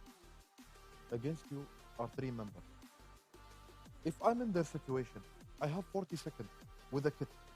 The plant is 40 seconds, which is a C4. And I have a kit, 5 seconds for me to defuse. I have literally 30 seconds to just bait him out, know which angle he's aiming, where is his position. Basically, I have 30 seconds to make a cup of coffee and then come back and play. You understand me? What I saw from ATK was they were really in a rush to actually fight him. Listen, no matter what you are, 5v1, 1v1, you need to appreciate that there is an enemy. He is one. You need to take your time. Play it slow. Bait him out. Know which angle he's aiming. Okay, let's know he's in new box. New box, where is he aiming? Is he aiming bronze? Or is he aiming city? So you need to bait him out and try to make him a little bit in a pressure. Oh, they still haven't pushed me. They're going to push together. Then regroup and just enter together. What I saw from ATK was really, they were just in a hurry to go and just kill him, but they all died. Which is really the wrong idea. Well, they really lost a very crucial round It's a there. very crucial round, yes. But they definitely managed to jump back and win with this round. But as we said, it was super close, and they both deserved the win. And Not underestimating Shanks. Shanks Not at all. played it really beautifully. not everyone Individually, he can was do- doing amazing, honestly. Flawless, yeah. Flawless, Yeah. flawless 1v3, to be honest. I Would you was say that really- he's I your loved- MVP? Excuse me? Would you say he's the MVP of the match? For this Many- clutch, I think he is. But for the match overall, many MVPs. Many MVPs. Yes. All had their moments. Honestly, all of them played well. All of them played well. Let's appreciate the Apart fact they from all score. played really amazing, individually, teamwork. Like T-side, they played really, really well together. I was surprised. Yeah, these are two teams that we really recommend that they be given a second chance. But if it's possible, then I'm sure we'll figure it out because we wouldn't have gems like ATK still being in the tournament. But is there any mistakes that you would point out other than the 1v3 Shank? Because I know you've been praising the teams a lot, but is there anything that stood out? City side, I think miscommunication was there. Not for ATK, for Regicide. And more of aggressive play than passive. The chemistry is there in T side. They need to work more on City side. T side, they're amazing. I was surprised of such good T side. I didn't expect that. This shows us that you can never give up and proves a point that I said earlier. Inferno is the map of comebacks. Whether you're a T player, T side or City side. ATK Gaming did amazing. Both sides, 11-4, and they won the game on the City side, T side. But still, the issue was from the City of Regicide win. And to add a point to what Adam said, the most important thing is banana control. I'm not seeing it. I'm not seeing that. You don't need 3 to actually take banana control. Unless they're really heavy and they smoke the molly, you will need a third member to actually flash you out deep and just aim. But I'm not seeing the usage of deep molly, close molly, a deep smoke, then need, for example, 3 or retake banana. I'm not seeing that. I'm just seeing like a normal B-style gameplay. I wanted to see actually more of heavy play on banana. Like T-side did really well, both sides. They took the banana control as T very well. CT was not evident in this game. I haven't Oh, well, despite that, overall, we saw quality CS from both sides. really good quality. Indeed, we did. Very good, and I love that you were having the last game. We're gonna end with a bang, as they See, say. I told you. You did tell Predict, me. predict a bad game, you're gonna get a good one. Exactly. We used reverse psychology, and we were successful. If you Oh. didn't curse the reverse psychology, maybe we had an overtime. Oh, come on! You're gonna pull that on me. Well, No, good game. It was a good Yeah, game. It was really a good game. 16-10, yet Truly there is a gap, fantastic game. but it was a really good it was truly a Could have gone either fantastic way. game and good performances from both sides. Let's just recap the scores from today's matches for one more time and see what we have for the next days as well. So for day one, we had X Gaming versus Illicit Esports. Illicit Esports came out on top. X Gaming unfortunately could not have the redemption game. And we just witnessed Regicide Gaming versus ATK Gaming, a very, very, very close and tight match. And Goliath Gaming, of course, automatically gets the point due to a forfeit. And don't forget, we still have day two and day three. Very exciting matches still yet to come. And is there anything that you guys want to conclude with? Any advice that you want to give any future esports players out there? Keep your aim straight like they did. I'm gonna be happy. I love the aim. Aim duels are on point. As simple said, the best player in the world. Always keep your crosshair high. All right, that's very good advice. Our motto for the day is aim. Aim, Aim. High. aim high. Aim high and you can't miss, Yeah. right? So let's just take a look at the prize pool one last time for today, just to remind you guys how much is on the line and why we're seeing such amazing CS from these players. Well, one of the reasons is that juicy prize pool that you see right there on your screen, $12,000 for first place. We have $5,000 for second and $3,000 for third place. None of these sums are low. They are definitely sums that you need to recognize, that you need to strive for. Not only that, but for representation, for having your name up there. So just to conclude, so we said that we're expecting Bravado Gaming, Nabi Gaming, these are the top contenders. Are you going to put ATK Gaming and Regicide Gaming up there with them? Or do you think that we need to see more from them in order to put them as high as Nabi Gaming? Now, considering Nabi Gaming, they need to go higher. They need To to go reach higher Nabi. still Nabi is up there. after the amazing CS that we just No, no, no, witnessed. no. Still doesn't touch Nabi. I mean, also, I'm excited to see Nabi in other map than Mirage. Okay, fair. Let's see them a real like a best of three. Okay, but for We now can judge on a best of three. Now it's a best It's of too one. soon. It's Nabi too, yeah. so far. For a best Okay. of one, it's a Nabi. Okay, well, you heard it here. Our analysts are still rooting for Nabi, and who knows, maybe they could be in the finals, getting that juicy prize pool. And who knows, since you're rooting for them so much, maybe they'll call you up and be like, listen, I'm going to give you a percentage because, you're rooting for us. Could happen. You never know. And with that, we're going to end today's session, and we will be back tomorrow and the day after to conclude the qualifiers for Kenya and Nigeria. So make sure that you stay tuned, and we'll see you guys tomorrow.